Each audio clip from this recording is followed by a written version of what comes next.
og ég komst að því þar alveg að ég var svona upp úr 30 að ég fór sjálf að vinna mína vinnu. Ég fór sjálf að hanna mitt líf. Þannig að fram að því og lengi eftir það, því þetta langt ferðalag að átta sig á sínum innri áttavita, að þá eldi ég svolítið það sem fólk taldi að ég ætti að gera. Ég var alltaf sótt í öll störf. Ég settist aldrei niður og sagði hvernig vil ég hafa lífið mitt. Og í rauninni, ég hef nú ekki viðurkennt þetta fyrir marga og kannski engan nema fjölskylduna, að ég held að forsetaframboðið hafi verið svona úrslita stundin fyrir mig í að þora, ég varð ekki forseti, en ég varð forseti í eigin lífi. Það þýðir að vita alveg hver gildin manns eru og hver tilgangur manns hérna og þora að fara á eftir því. Því ég hef alltaf verið frekar hugrökk, en það hugrakasta sem ég hef gert hingað til var að gefa kost á mér í forsetaframboði.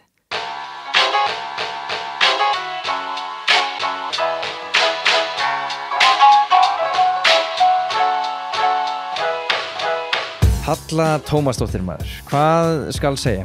Halla gerði heldur betur vart við sig í forsetakosningunum 2016 en þar áður starfaði hún við mannauðsmál og stjórnun hjá ekki minni fyrirtækjum en Pepsi og Mars í Bandaríkjunum. Þegar heim var komið kom hún að uppbyggingu Háskólans í Reykjavík, hún var framkvæmdastjóri viðskiptaráðs, stofnaði Auði Kapital og hefur tekið virkan þátt í samtölum loftslagsmál og jafnrétti í heiminum.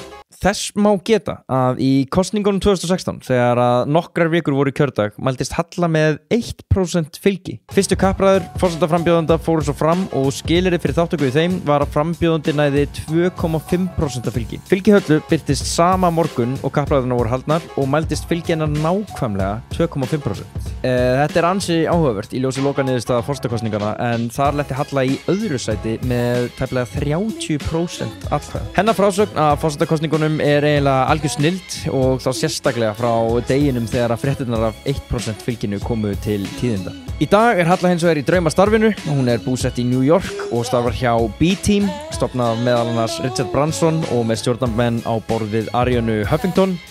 Af hugsinum og hjarta talar hún fyrir betri og siðferðislega réttari viðskiptaháttum frá fólki í stjórnastöðun allan heim. Þátturinn er í boði upplýsingatækni fyrirtækisins Origo. Origo hefur staðið þétt við bak þáttarins og er skráð í Kauphöll Íslands. Þau mega vera stolt af hvoru tveggja, en ef þau mættu bara vera stolt af öðru hvoru myndu þau líklega velja Kauphöllina. Origo einfaldar líf og dagleg störf viðskiptavina sinna svo þau nái betri árangri. Þetta er ekki bara göfugt markmið heldur mikil áskorun. Geri ég ráð fyrir. Ég er bara að geta mig til erfiðleikastigið á þessari starfsemi. Ég vinn ekki það. En eitt er víst að þau standa í fremstu víglinu upplýsingatækni fyrirtækja landsins. Þetta gera þau með sértækingu starfsfólks, hugbúnaðarlausnum, kerfum, búnaði og góðri árshátíð. Yes sir, ef þú ætlar að taka þátt í Reykjavíkumaraþoninu mæli ég með því að kíkja á sérfræðingana hjá eins og Fætur Toga. Þau eru með til sölu mikið af þeim búnaði sem ég hef sjálfur notað í sumar. Þar á meðal Kompressport, hlífarnar og fötin, sem og Morten drykkina og gelin sem ég er búin að nota í öllum keppnislaupum sumarsins, þar með að Laugaveginum. Þetta er íþróttabúð með allt fyrir hlaup og fætur, skó, fatnað, endurheimt, næringu, göngugreiningar, innlegg og ég veit ekki hvað og hvað. Þau ætla að bjóða 15% afslátt fyrir hlustendur podcastins með kóðanum Snorri. Eitt orð og litlir stafir á göngugreining.is. Ekki amalegt svona rétt fyrir stærsta hlaup ársins. Safran býður öllum hefnum viðskiptavinum upp á 25% afslátt af pöntunum í gegnum Safran appið með afsláttarkóðanum Snorri. Kólagrillaðar tandoori kræsingar og 25% afslætti er eitthvað sem erfitt er að slá höndunum á móti. Fyrir ykkur sem eru búin að borða kjúklingin hjá þeim vikulega síðustu ár mæli ég með bleikjunni til tilbreytingar. Þetta er engin skilaboð ofan, ég bara lét verða því þetta en að fá mér ekki kjúkling og fekk mér bleikjunu. Ég vil bara koma í áleiðis að hún er stórgóð, segi svo að maður fari ekki út fyrir þægindaramann í daglegu amstri þessa lífs. Svo ef þú hatar kolvetni en elskar góðan mat, eru ketóréttinni hjá þeim eitthvað fyrir þig. Keto kjúklingur, keto bökur, ég veit ekki hvað. Afsláttarkóðinn Snorri fyrir 25% afslátt. Stórgott spjall hérna við hana Höllu. Ég ætla bara að senda þakkir út í kosmósið til hennar Höllu fyrir að koma hingað. Ég hefði virkilega gaman að þessu. Þetta er skemmtileg og góð kona, augljóslega bráðklár og það er gaman að tala við hana og ég vona að þið fáið sömu upplifun af henni í þessum þætti. Halla Tómasdóttir, gjörið þið svo vel.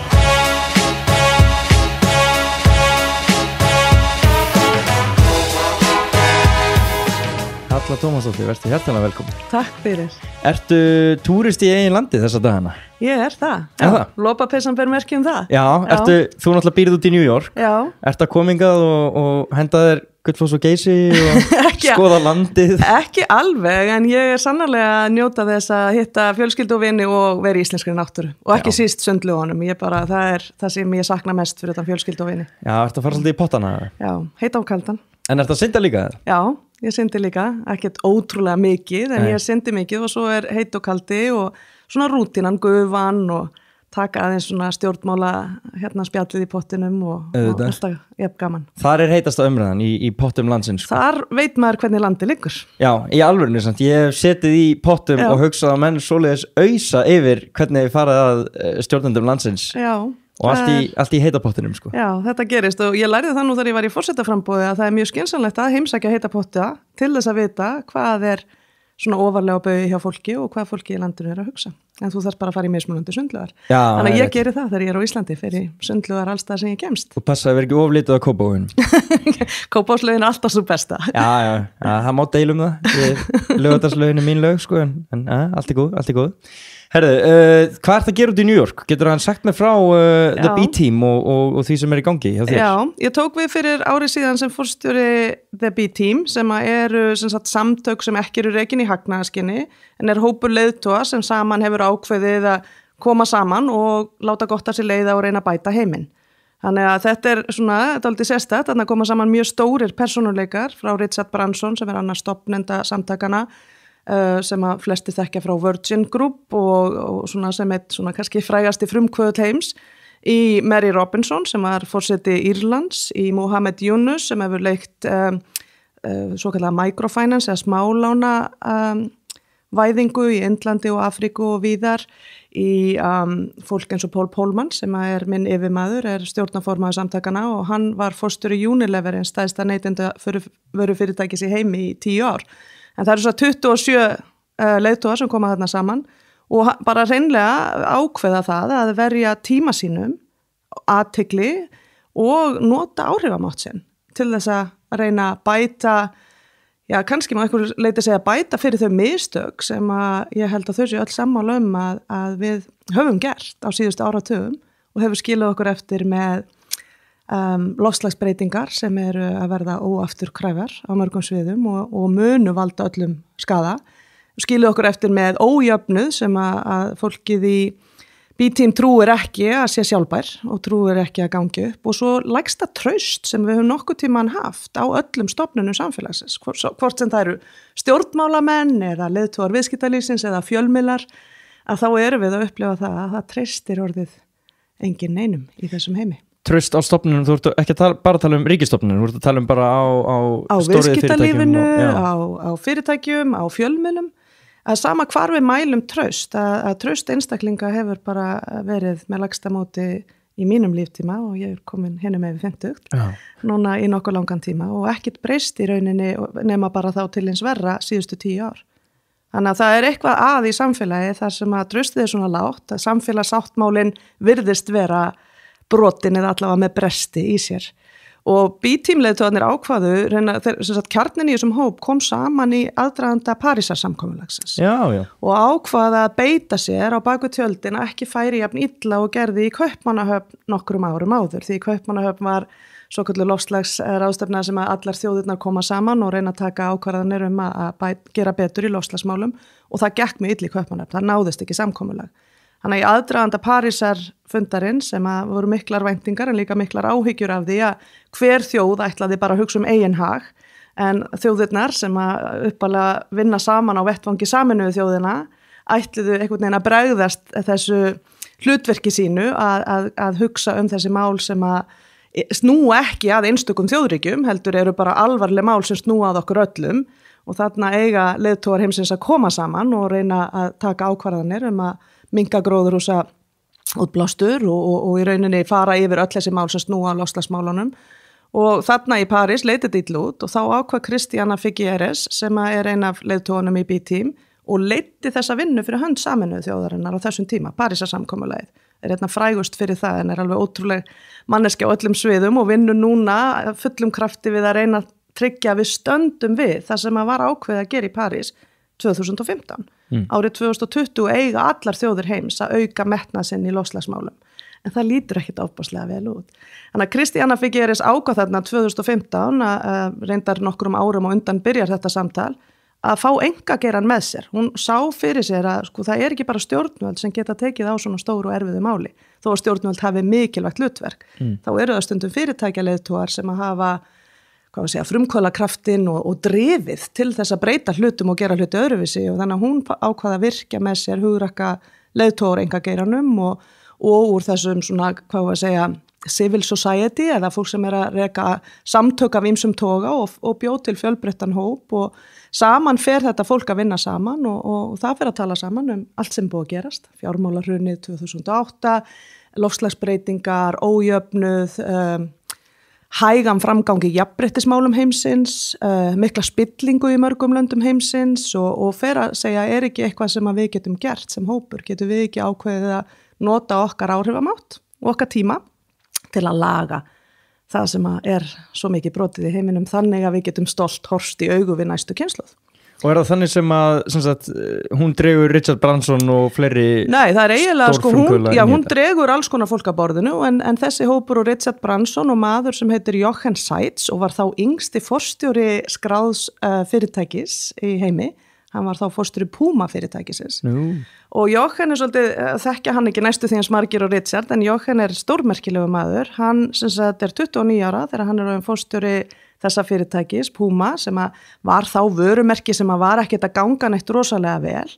Og hann ákveður að taka við þessu fyrirtæki og gera það sjálfbært og breyta öllu í kringum rekstur fyrirtækisins og tekur meðal annars upp nýjar aðferðir við reikniskil fyrirtækisins og fer að skrá inn í rauninni áhrif fyrirtækisins á umhverfið og segir við erum ekki að taka tillit til þess þegar við erum að mæla hagnað, við erum bara að nýta í rauninni í dag til að hagnast sem fyrirtæki, hagnað sem að þín kynslóð og næstu kynslóð eiga skilið að fá því að við erum að taka út alltaf nokkra plánetur og það alveg ljóst að það einhver endir á því að við getum gert það.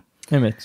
Þannig að þeir eru mjög framsýnir þarna árið 2013, Richard Branson og Jochen og ákveða að búa til The B-Team með þann skýra tilgang að þarna komi saman fólk sem ætlar sameiginlega að beita áhrifum sinni og rödd til þess að hætta stunda viðskipti eins og við höfum alltaf gert og fara stunda viðskipti á ábyrgan máta. Og það í rauninni grunninn það sem við erum að reyna að gera, taka ábyrgð á loftslagsmálum, taka ábyrgð á samfélagsmálum og taka ábyrgð á því að vera að stýra fyrirtækjum með ábyrgum hætti.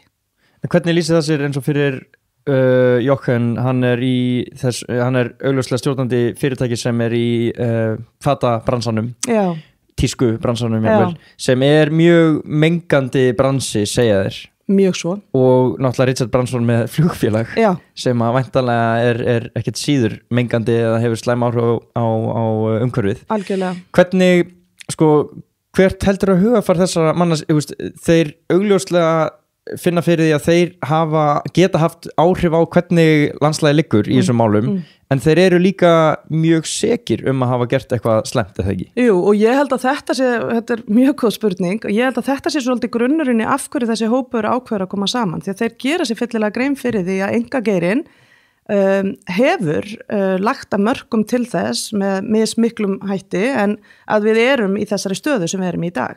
Og þannig að lausnin getur aldrei falist í því bara að stjórnvöld finni lausnina. Einkageirinn verður sjálfur að koma að borðinu og það svo merkilegt og þannig að ég held að þeir geri sér fyllilega grein fyrir ábyrgð sinni.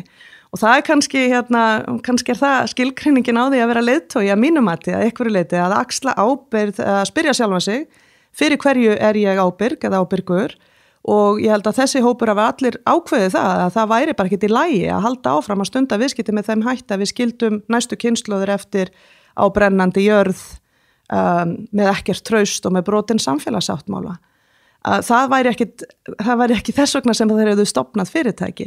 Þannig að auðvitað vissu mörg fyrirtæki ekki margt af því sem við vitum í dag. Ég myndi meiri að segja bara á síðasta ári höfum við fengið upplýsingar frá vísindamönnum sem sína bara við erum í miklu verri málum í loftslagsmálunum heldur en jafnvel þeir svartsýnustu vissu. Þetta lítur illa út og það alveg ljóst að það þarf mjög miklar aðgerðir til þess að laga það.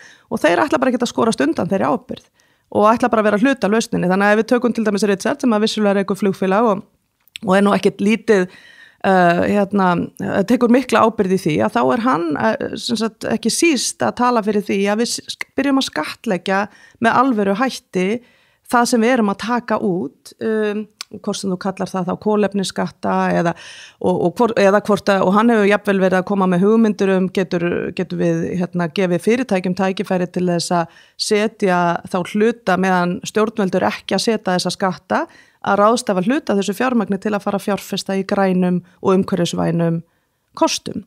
Og hann mjög hugsi þetta, ég nýbúin að vera á eyju sem hann á í bresku Jómfrúreyjunum þar sem við vorum með fund og þar hann nær algjörlega orðin umhverfisvænn í allri orkunotkun, með vindmyllur og sólar rafhlöður og virkilega bara að reyna að nýta sér alla tækni mögulega til að gera hlutina betur. En flugfélögin við höfum lausnir, meiri segir flugfélögum við komið með lausnir þannig að við getum flogið allavega svona klukkutímaflug á rafmagnsflugvélum. Já, það? Já, og það að koma alls konar framfarir en ég myndi segja samt flugvélarnar það sem við eigum svona kannski lengst í land. Við erum löngu komið með lausnirnar í bílum, en samt tekst ekki einu sinni þjóð eins og Íslandi að gera það að mínum að þetta nógu hratt. En þannig að það sko í loftslagsmálunum lausnir til, en það vilji sem skortir. Pólitískur vilji til þess að taka hugrakkar ákvarðanir og vilji fyrirtækja, kannski svona það bil 100 fyrirtækja sem bera ábyrgð á það bil 70% af allri losun í heiminum. Viltu að meina að þetta sé vilji meðal stjórnenda í viðskiptalífinu eða vilji meðal eins og bara alþingismanna að setja bara skýra reglur og þóra bara að taka á sig nokkur högg frá stjórnendum fyrirtækjana? Bæði. Og ég myndi segja að vandinn að sko það sem ég að sjá frá því að ég tók við þessu starfi fyrir árið síðan og kynntist þessu málum miklu betur því að ég núna að vinna mjög aktíft með stjórnvöldum og fulltrúum stjórnvalda í mörgum löndum og mörgum forstjórum fyrirtækja. Ég sé í dag meira hugrekki frá forstjórum einkafyrirtækja heldur en stjórnvöldum. Í hvað þarf hugrekkið? Það þarf hugrekkið til að setja lagasetningar og reglubreitingar þannig að við séum að verðleggja þá mengun sem að þessi fyrirtæki að valda. Það ekkert eðlilegt að fyrirtæki fá að kalla eitthvað hagnað sem í rauninni mun koma í bakið á þinni kynslóð og næstu kynslóðum. Og þannig að við erum alltaf að taka út hagnað í okkar líftíma og fókusurum bara á fjárhagslegan hagnað og það má segja kannski í grunninn sé B-team að hafna þeirri skilgreiningu sem að Milton Friedman hagfræðingurinn setti fram fyrir nær 50 árum og sagði að eina hlutverk fyrirtækja væri að hámarka arð hluthafa. B-team bara algjörlega ósammála þessu.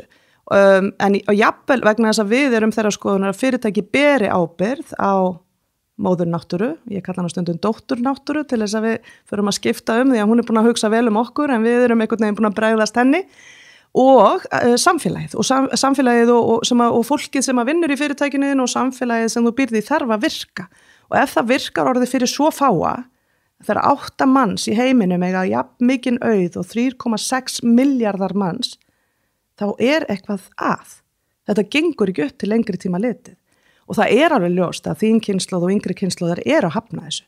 Þau byrjuð að velja neyslumunstur sín öðruvísi, byrjuð að velja hvar þau vilja vinna öðruvísi. Fyrirtæki sem áður nutu mikillar hilli ungu kynslóðarinnar njóta sífellt minkandi hilli þeirra ef þau eru ekki ábyrg í umhverfismálum og í svona að breyta rétt gagnvart fólki og samfélaginu sem í. Þannig að okkar skoðun að jafnvel þó að þú kaupir kenningu Milton Friedmans eftir 50 ár og segir að eina hlutverk fyrirtækja sé að hámarka arðsemi, þá getur ekki einu sinni hámarka arðsemi lengur að okkar mati nema þú hugsir umhverfismálin og hugsir fólk eins og það verðmæti sem að þau eru. Og þannig að það svona, við köllum þetta stundum á ensku triple bottom line, en við viljum meina profit, people, planet, þurfi alltaf vera hluti af skilgreiningunni árangur. Meðan að upprunalega bottom lineið profit. Bara fjárhagslegur árangur. Og ef þú horfir til samfélagsins, þá árangur hefur hingað til verið mældur með hagvexti. Eingöngu hagvexti. Við höfnum því líka og við höldum að til dæmis eins og þjóðarleiðtogar eins og Jacinda Ardern, sem forsætisráðherra í Nýja-Sjálandi, að hún áhugavert hvað hún að gera, en hún steig á stokk og ákvað að byrja að mæla velliðan fólksins í landinu og gera það að hluta af skilgreiningunni á árangri Nýja-Sjálands. Hvernig, jafnvel þó þú sért með stanslausan hagvöxt og fólkið í landinu ekki sátt, hvernig getur þú kallað það árangur? Og þetta kannski svipa bara ef við hörum á einstaklingin, sko, þú getur efnast mikið og ég hef kynst heilmikið af fólki sem hefur efnast mikið, bæði hér heima og alþjóðlega, en ef að það ekki, ef að þú ert ekki að gera hluti sem að raunverulega skipta þig máli og þú ert ekki að sinna líkamlegri heilsu, félagslegri heilsu, veljan þinni á annan máta, þá skipta peningar ekki máli. Já, finnst þér ekki vera smá vitundavakning, kannski meira, mér finnst allan að vera meiri fókus og ljós á vandamálinu sem það að öðlast frægð eða frama og peninga en vera samt líða illa í einskinni eða vera ósáttur og hamingjusamur. Ég held að flest allir, ég vil meina að þetta sé mikið að breytast og ég held að það sé bara svona alþjóðleg umbreyting. Auðvitað eru við sko luxus píur og peyjar á Íslandi til dæmis að við höfum svo mikið allt til alls miðað við margar þjóðir. Núna ég stundum að vinna í Afríku og Indlandi og maður sér auðvitað aðstæður þar sem að fólk kannski fyrst og fremst að reyna að hugsa að sjá fyrir sér efnahagslega og þá skilum maður þetta. En þegar að við höfum svona Martin Mars þá auðvitað smá saman læriru að auðvitað þarftu að hafa nóg og ég held að það sé svona kannski eitthvað sem ekki endilega búið að vera að gerast. Við erum að sjá það til dæmis í Ameríku þar sem ég bý núna, þar sem eru búin að vera mjög undarlegir hlutir að gerast í samfélaginu og þar hefur samfélagið runni skipst núna í 2 hópa eftir að Trump var þar kjörinn forseti. Verður alveg var við það?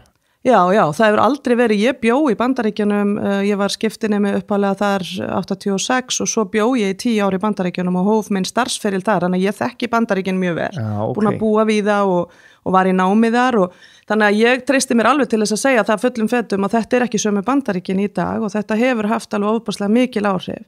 Og það eina sjónarhorn sem ég hef bara hvað fjölmiðlar segja sko og mér finnst þeir oft verða bara svo einsleitir af því að það bara ekkit mál að fá smetla á fréttina með því að segja að Trump hafi sagt þetta eða þjóðin svona ósátt við hann en einmitt frá þér að þú verður þá var við það miklu trúverður sko. Já og við gætum sko tala lengi þetta bara svo áhugavert, þarna lýsir kannski þessi svona, ég kalli þetta stundum traustskrísu sem að ég held að sé í heiminum að það treystir úr engin einu, þannig að ef við tölum fjölmiðla þá alveg ljóst að þeir hafa líka skipað sér í 2 fylkingar, þannig að ég til dæmis takmarka hvað ég horfi mikið á fjölmiðla vegna þess að þetta í rauninni mannskemmandi og erfitt að halda góðri andlegri heilsu ef þú horfir of mikið á þetta og ég reyna að horfa pínlítið jafnt þegar ég horfi yfirleitt ekki á ljósvaka fjölmiðla nema einu sinni í viku og þá ger ég það í svona sirka jafnlangan tíma þó ég aðeins erfiðara með að horfa á Fox af því að þar eru ígjurnar tölvert langt frá mínu gildismati en þá sé ég alveg hvernig CNN og aðrir fjölmiðlar eru líka íkja í hina áttina og þeir tóku bara ákvörðun að það sem að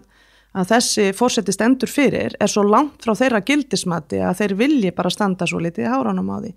En ég held að sé svolítið mikilvægt að greina af hverju hann varð forseti því ég held að hann sé miklu meira afleiðing af dýpra vandamáli heldur en að hann sé vandamáli. Í rauninni sko af hverju fer fólk á kjörstað og kýs mann sem að gengur fram að með ummæljum sínum flestum konum, minnihlutahópum, flestum leiðtogum sem að finnst að mannvirðing og heilbrigð samskipti eigi að vera ótunum. Ég ekki að gera lítið úr því að hann hef ekki haft neinar góðar hugmyndir, þetta ekki pólitísk yfirlýsing hjá mér, ég bara tel að þegar þú ert í forystu og ef þú gefur kost á þér í forystu þá þurfir þú að sinna öllum og getur ekki talað niður til ákveðina hópa í samfélaginu með þeim hætti sem hann gerir en þetta ekki pólitísk yfirlýsing hjá mér og það eru meira þess að hugmyndir þó að mér sé kannski ekki endilega gott að segja það en það eitthvað sem að hann hefur tekið á sem að ég held að hafi verið alveg rétt. En förum þá í af hverju fólk fór og kaus þennan mann. Já, það gleymist einmitt. Fólk fór og kaus hann. Hann ekki eitthvað tilvílinakennt forseti. Og af hverju hann ennþá með ákveðin stuðning? Og við skulum ekki gleyma því að þetta ekkert bara þennan mann í Hvíta húsinu. Það forseti í Brasilíu sem að mörguleiti, allavega þegar kemur á loftslagsmálum, ég get ekki borið virðingu fyrir. Hann tilbúin til að eyðileggja einn af 3 regnskógum í heiminum sem við eigum eftir og stendur bara fyrir margt mjög svipað. Við höfum séð svipað að þróun Brexit af sama meiði að mínu mati. Og þá skulum við þá ætlum ég að tala af hverju ég held að loftslagsmálin séu svo flóki fyrirbreiði að ráðast á, af hverju gengur okkur svona illa að takast á við þetta og af hverju eru svona fáir stjórnmálamenn og konur tilbúin til að stíga upp og standa fyrir þær ákvarðanir sem þarf að taka fyrir þína kynslóð og næstu. Og ég held að það sé vegna þess að síðustu árin hefur fólk efnahagslega mist trúna á framtíðinni. Laun hafa ekki vaxið meðan auður hinna ríkustu hefur vaxið gríðarlega mikið. Þetta hagkerfi sem að við höfum búið til og hefur fært okkur margt gott og hefur fært heiminum miklar framfarir, virðist vera komið að einhverjum endamörkum og fyrir nokkru síðan, þar sem að einungis fáir hafa það gott í þessu hagkerfi og fleiri sjá ekki bjartari framtíð fyrir sig eða sín börn.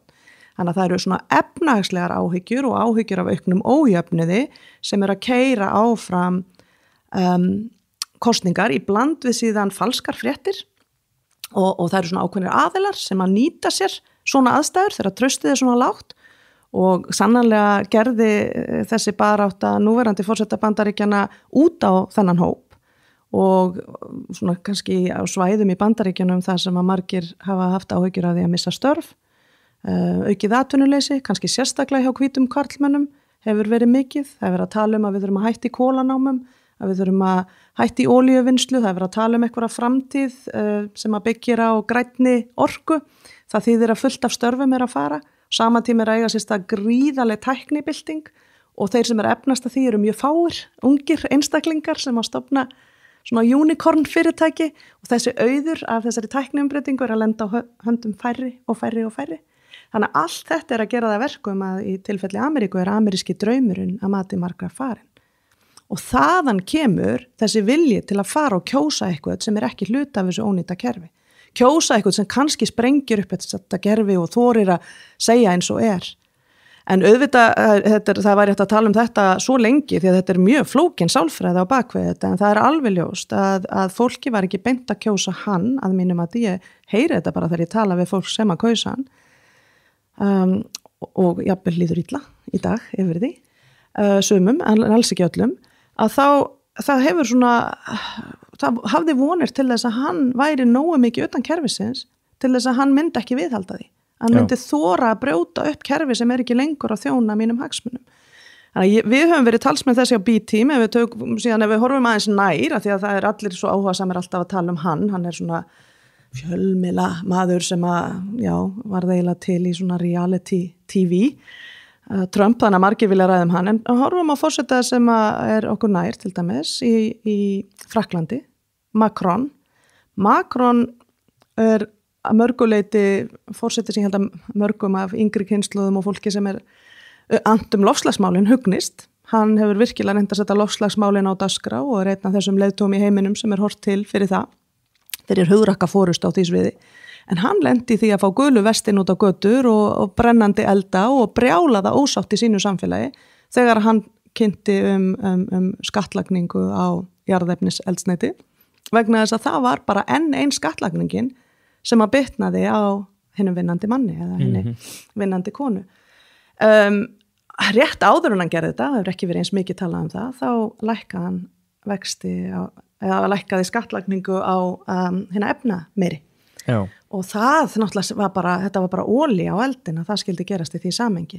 Þannig að það matmargra og ég myndi taka undir það að hans mistök í að fylgja þessari sínsinn eftir sem ég held að sé alveg rétt hafi verið skortur á skilningi á því hversu þreytt fólk orðið á kerfi sem að sinnir þeim sem eiga en ekki þeim sem eiga ekki. Sinnir þeim sem eru í forréttindahópum en ekki þeim sem ekki í forréttindahópum. Þannig að ég held að þessi svona tímalína í heiminum, ef við lefum okkur að lyfta okkur mjög hátt upp, þá erum við búin að fá mjög mikið út úr kapitalismanum eins og hann hefur verið, en ég held að næsti fasi í okkar sögu þurfa að vera ábyrgari kapitalismi. Kapitalismi sem að skilur ekki svona marga eftir í reiði og vantrú á framtíðina og kapitalismi sem að leggur áherslu á jafnrétti og jafnvel aukin jöfnuð og að vinna í því að fólk fái aftur trú á framtíðinni og að trú á að stjórnmálafólk, fólk í fyrirtækjum og aðrir leiðtogar heimsins séu að vinna fyrir sig. Einmitt, en ef við snúum okkur að þessu fyrsta profitinu. Já. Þarf ekki alltaf, einhver einstaklingur sem ætlar að breyta heiminum, þarf hann ekki smá þann drifkraft líka í tengslu við það að hann muni hagnast staði og hann muni fá betra líf í staðin? Algjörlega, og bara þetta takk fyrir að spyrja þessari spurningar, alltaf hættulegt þegar maður fer að tala þetta, fólk telji mann einminnst vera vinstri mann eða orðin, maður heyrir stundum orðið sósíalisti og ekki bara ég heldur leiðtogarnir í B-team sem leyfa sér að tala með þessum hætti. Þetta snýst ekkit annarkvort eða, þetta snýst bara að stækka skilgreiningun og árangri. Og ég enda þeirra skoðunar að einungis á svona næstu 10 árum muni greina á milli fyrirtækja sem að munu verða til lengri tíma litið og þeirra sem verða það ekki. Og það að ætla að vera til eftir 10 ár þýðir að þú þarft að hafa stærri skilgreiningu á árangri heldur en bara hagnað. Og ég held að muni hagnast meira ef þú ert snemma í þessar umbreytingu og hugsar vel fólkið þitt því þá færði besta fólkið og ef þú tekur snemma til í þínum rekstri þannig að þú sérst að skilja eftir sem minnst fótspor og helst að fara í jákvætt fótspor. Þú talar líka að það viðhorfsbreyting meðal fólks í dag. Algjörlega. Er þá ekki líka að fara að vera, er þá þetta fólk sem að breyta viðhorfu sínu, það að fara að vera tilbúið til þess að leggja pening frekar í eitthvað grænt í framtíðinni heldur en það sem að menga og kostar mögulega minna. Engin spurning og við sjáum bara að nokkra mjög góða vísbendingar og þetta auðvitað til dæmis tískugeirinn að því þú mentist á hann áðan, hann alveg átt að segja á því að fólk farið að kaupa miklu meira notuð föt, fólk farið að kaupa minna og fólk kaupir jafnvel ný föt sem lít út fyrir að vera notuð föt vegna þess að þetta í rauninni kannski þetta orðið ákveðin tískufyrirbrigði og það mjög jákvætt því að ef við ætlum að breyta hlutunum í heiminum þá þurfum við stjórnvöld til að vera hugrögg, við þurfum fyrirtækjaleiðtoga sem að umbreyta sínum rekstri en við þurfum líka neytendur og starfsfólk sem segir ég ætla að taka virkan þátt í þessari umbreytingu, ég ætla að vera ábyrgur þegn á þessari jörð og ég ætla að gera mitt og ég segi til dæmis bara persónulega þegar við fluttum til New York fyrir ári síðan og áttum 2 bíla áður og höfum reyndar haft mjög miklar hugmyndur það að hafa þá sem umhverfisvænsta, seldum báða og göngum núna í vinnu og skóla og erum að lifa bíllausum lífstíl og ég verð bara að segja, mér líður ofboðslega vel að vera að upplifa það, að vera ekki að taka þátt í því og ef ég fæ mér einhvern veginn aftur bíl þá verður það rafmagnsbíl. Þannig að ég held að þetta að gerast mjög hratt, þessi viðhorfsbreyting og hún þarf að gerast hratt og jafnvel hraðar. Ég borða kjöt, mér finnst kjöt mjög gott en ég hef minkað það að borða rautt kjöt og ég borða þá bara kjöt sem að þá ræktað á grasi og ég borða bara minna af því en borga meira fyrir það. Og ég held að þetta sé bara þróun sem komin til að vera og þess vegna eru fyrirtæki sem ætla ekki að horfa í þessar áttir, ætla ekki að átta sig á þessari breytingu sem eiga sér staði í gildismati, þau verða eftir á. Og margir spá því að það 50% fyrirtækja munu deyja á næstu 10 árum vegna þess að við erum að fara í gegnum það sem heitir 4. iðnbyltingin og við fórum í gegnum iðnbyltinguna á sínum tíma sem að flestir hafa talað allavega minni kynslóð og það urðu 100 stærstu fyrirtæki í heimi, þetta mjög fræg rannsókn sem var gerð, það voru einungis 3 ennþá á lífi þegar að sú bylting hafi gengið alla leið. Það að eiga sér stað ofboðsleg bylting og mikið af fyrirtækjum verða eftir og ég held að einn þáttur í því sé, ætlar þú að vera fyrirtæki sem höfðar til nýrra kynslóða, starfsmanna og neytenda. En að því við vorum að tala umhverfismála, finnst mér líka mjög mikilvægt að segja að þú getur spara pening með því að gera hlutina rétt umhverfislega og svo eru kannski í þessu eitthvað stæðstu vaxtatækifæri sem að munu koma á næstunni því að á einhverjum tímapunkti munum við byrja að verðleggja þetta. Það verður sett verð á það að þú sért að fara með rusl og eitthvað stær í landfyllingu eða að þú sért að menga meira en aðrir og þá munu fyrirtækin sem eru framsýnust í þessu einfaldlega vera best stödd til að taka þátt í samkeppni á nýjum grunni. Þannig að þetta snýst að vera framsýn og vera tilbúin fyrir framtíð sem að koma og það engin ósamála því að þessi framtíð sé að koma nema einhverju sem að vilja bara nýta sér það í kannarlegum tilgangi. Allir vísindamenn heims eru komnir á þessa niðurstöðu og það bara eitthvað furðulegt ef að fólk alltaf því fram að loftslagsbreytingar sé ekki eiga sér stað og við þurfum ekki að líta lengra en til þess hversu gott sumarið hefur verið hér. Já, eins Robert og það nú var. Já, ég hef sannarlega notið þessi í mínu stutta fríi hérna en maður líka hugsi. Já. Yfir því sem að gerast og súrnun hafsins getur orðið til þess að 40% af okkar auðæfum í dag verða ekki til staðar og þannig að við kannski græðum á einhverjum hlutum til skamstíma á kaldari svæðum en afleiðingarnar af því sem að gerast getur orðið mjög alvarlegar fyrir okkur og verða jafn alvarlegar fyrir alla. Þegar þú talar að stjórnendur þurfa að hafa hugrekki til þess að breyta og mér langaði að koma aðeins inn á þetta áðan, er þetta hugrekki að fara gegn einhverju spillingu eða? Er það að... Oft sérhagsmunum, já.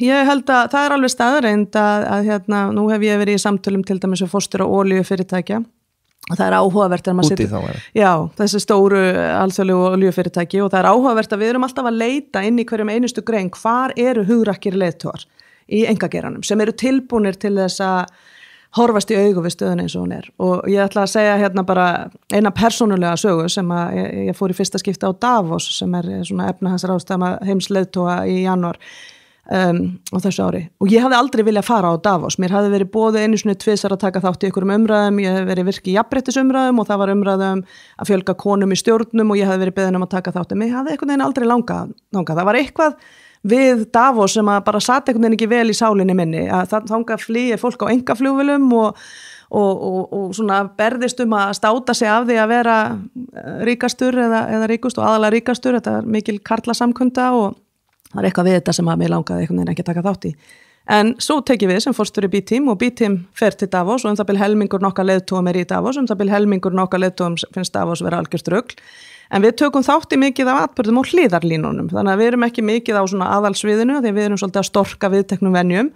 Til dæmis, og ég gefi eitt dæmi, að þá var ég með Kristjánu Fekiaris sem kom einmitt hérna til lands í vor og kemur aftur núna í haust og leiddi þessa Parísarsamkomulagið og mikil baráttukona fyrir loftslagsmál að ég var með henni og Gretu Thunberg, ungu sænsku stúlkunni sem að byrjaði hérna loftslagsverkvöld skólabarna allan heim, byrjaði þá hreyfingu og ég var bara með henni í Davos á 50. mótni, voru með atburð við 3 upp á ásamt nokkrum öðrum upp á jökli í Davos til að vekja athygli á bráðnun jökla og þetta var sendt í beinni útsendingu og þarna var auðvitað mun fámærana heldur en á aðalsviðinu í Davos en við vorum svona aðeins að storka þessu ég bara hvað að gerast í kringum okkur og vekja athygli á því með skapandi hætti og kvöldi hélt B-Team síðan bingo af öllum hlutum, þá datt okkur í huga að halda bingo fyrir leiðtoga stórfyrirtækja og fengum 60-70 leiðtoga stórfyrirtækja og stjórnarformenn stórfyrirtækja til að koma og taka þátt í þessu kvöldi, þeir vissu ekki að vera að fara í bingo en bingoið var loftslagsbingo, þannig að við reyndum að gera skemmtilegan leik úr því hvernig þeir áttuðu sig á hvernig þeir stæðu gagnvart þeim verkefnum sem þarf þannig að það var mjög erfitt fyrir marga að fá bingo og í kjölfar þessa kvölds þegar ég opnaði kvöldi þá hélt ég ræðu það hvað ég héldi að dætur heimsins ættu eftir að hafa mikil áhrif á framþróun heimsins, ekki til að gera lítið úr sonum okkar ég og ætta hvoru en dætur heimsins hafa verið mjög í þessari hreyfingu Gretu, mjög duglegar að standa upp og tala fyrir því að við sem erum núna í forystustörfum við eigum að axla ábyrgð á þeirra framtíð og við erum ekki að standa okkur sem leiðtogar ef við gerum það ekki og við erum ekki að gera það, við erum ekki að standa okkur, það er alveg ljóst. Svo ég held aðeins að ræðum þetta og sagði að ég væri ákveðin svona kannski hugrekkjaæfing fyrir leiðtoga að setjast niður með dætrum sínum og sonum og spyrja þau, hvað vilt þú að ég sé að leggja áherslu á og sagði meðal annars sögu frá Gretu morguninn og þetta var svona svolítið rétt áður en hún varð síðan mjög fræg.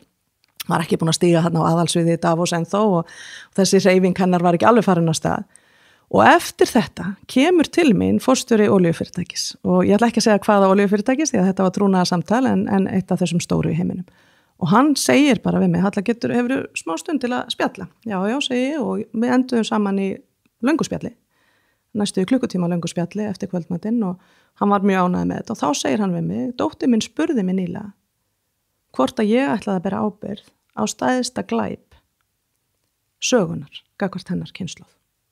Hún var að spurja mig ábyrgð mína á loftslagsmálum. Og þetta breytti þessum manni og hann er núna sá hugrakkasti sem að ég veit í þessum geira og er að reyna að fá aðra með sér til þess að verða jákvæðir á breytingar sem þurfa eiga sér stað. En hann er að berjast, það er erfitt að vera hugrakkur leiðtogi, hvort sem þú ert í pólitík eða fyrirtækjarekstri, því að hlutafar er alltaf að horfa á skammtíma gróða, skammtíma vöxt, það sem við erum að mæla og það sem við erum að hvetja til er á skjön við það sem við þurfum að gera. Og þess vegna er hann ásamt mörgum öðrum sem ég hef verið að vinna með síðasta árið, við erum bara í alvöru farin að ræða það hvort að við þurfum ekki að vinna saman af miklu meira hugrekki að breyta í rauninni kapitalíska kerfinu. Að breyta því sem við mælum og þetta hafa svona leiðtogar í B-Team verið talsmenn fyrir, til dæmis Paul Polman sem er stjórnarformaður okkar, þegar hann tók við Unilever 2009 sem var bara 3 mánuðum eftir að heimskreppan skalla á 2008, þá sagði hann að hann ætlaði þó að hann væri með stórt fyrirtæki sem væri skráð á markað og það væri hefð fyrir því að þú segðir markanum ársfjórðungslega hvernig fjárhagsleg staða fyrirtækisins væri, þá ætlaði hann ekki að gera það. Hann stóð upp bara glænir í starfi og ég tók eftir þessu og var alla tíð eftir það mikill aðdáandi hans og fylgdist með honum. Hann ákvað bara að hafa hugrekki og segja að það er bara ómikil skammsýni að vera að horfa á fjárhagslegan árangur ársfjórðungslega, þú getur ekki gert rétta hluti. og hann fór á staði að umbreyta sínu fyrirtæki fyrir 10 árum síðan í það að hugsa þessi mál, hann tók upp að Sustainable Living Plan eða sjálfbæra framtíðarsýn fyrir þetta 100 ára gamla fyrirtæki og hann sagði hlutverk mitt sem leiðtogi að tryggja að þetta fyrirtæki geti verið til í 100 ári viðbót. Það 100 ára núna en það að fara að deyja nema við breytum öllu sem við gerum. Og síðan hefur hann bara verið... Og það kannski heilla svolítið fjárfestana að heyra það? Já, það gerir það, en það ekki enn verið að gera nóg. Hann lenti til dæmis í kroppum dansi nokkru sinnum að það voru svona harðir fjárfestar sem að reynda að velta honum úr stól og mörgum öðrum leiðtogum sem hafa gert góða hluti því að það ekki allir með þolinmæði fyrir því að það getur kostað til skemmri tíma meira að fara í þessar umbreytingar. Heldur hann að halda áfram að stunda viðskipti eins og við höfum alltaf gert. Þannig en hann skilaði 290% arðsemi til hluta á þessum 10 árum, þannig að vel yfir því sem að flestir í hans geira gerðu. Hann vinsælasti vinnustaður í heimi í dag. Þeir fá Unilever fær fleiri umsóknir fyrir hvert einasta opna starf heldur en nokkurt annað og öll vörumerkin þeirra hafa vaxið. En mest hafa vaxið vörumerkin sem hann hefur verið að kaupa sem eru lítil B-fyrirtæki. Það eru til sem sagt B-Corps eða sem önnur samtök sem við vinnum mikið með sem eru frumkvöðlafyrirtæki eða minni fyrirtæki sem ákveða strax í byrjun að skilgreina tilgangsinn sem ekki bara að skila hagnaði heldur líka að skila þessari triple bottom line eða standa sig vel í umhverfi samfélags og stjórnarháttar málum.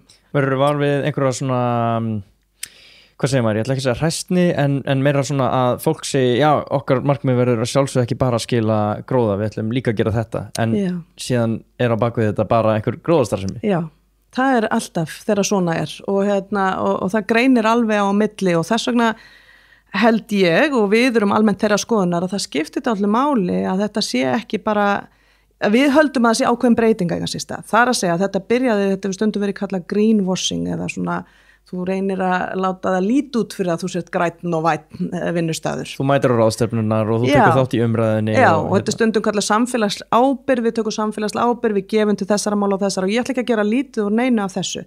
En við höldum að hlutirnir séu núna að breytast og séu að breytast mjög hratt frá því að vera eitthvað sem þú gerir á hliðarlínunni til að reyna að líta vel út og svo heldur þú bara áfram að menga og eyðileggja heilsu fólks eða hvað annað sem þú ert að gera í kjarnastarfseminni.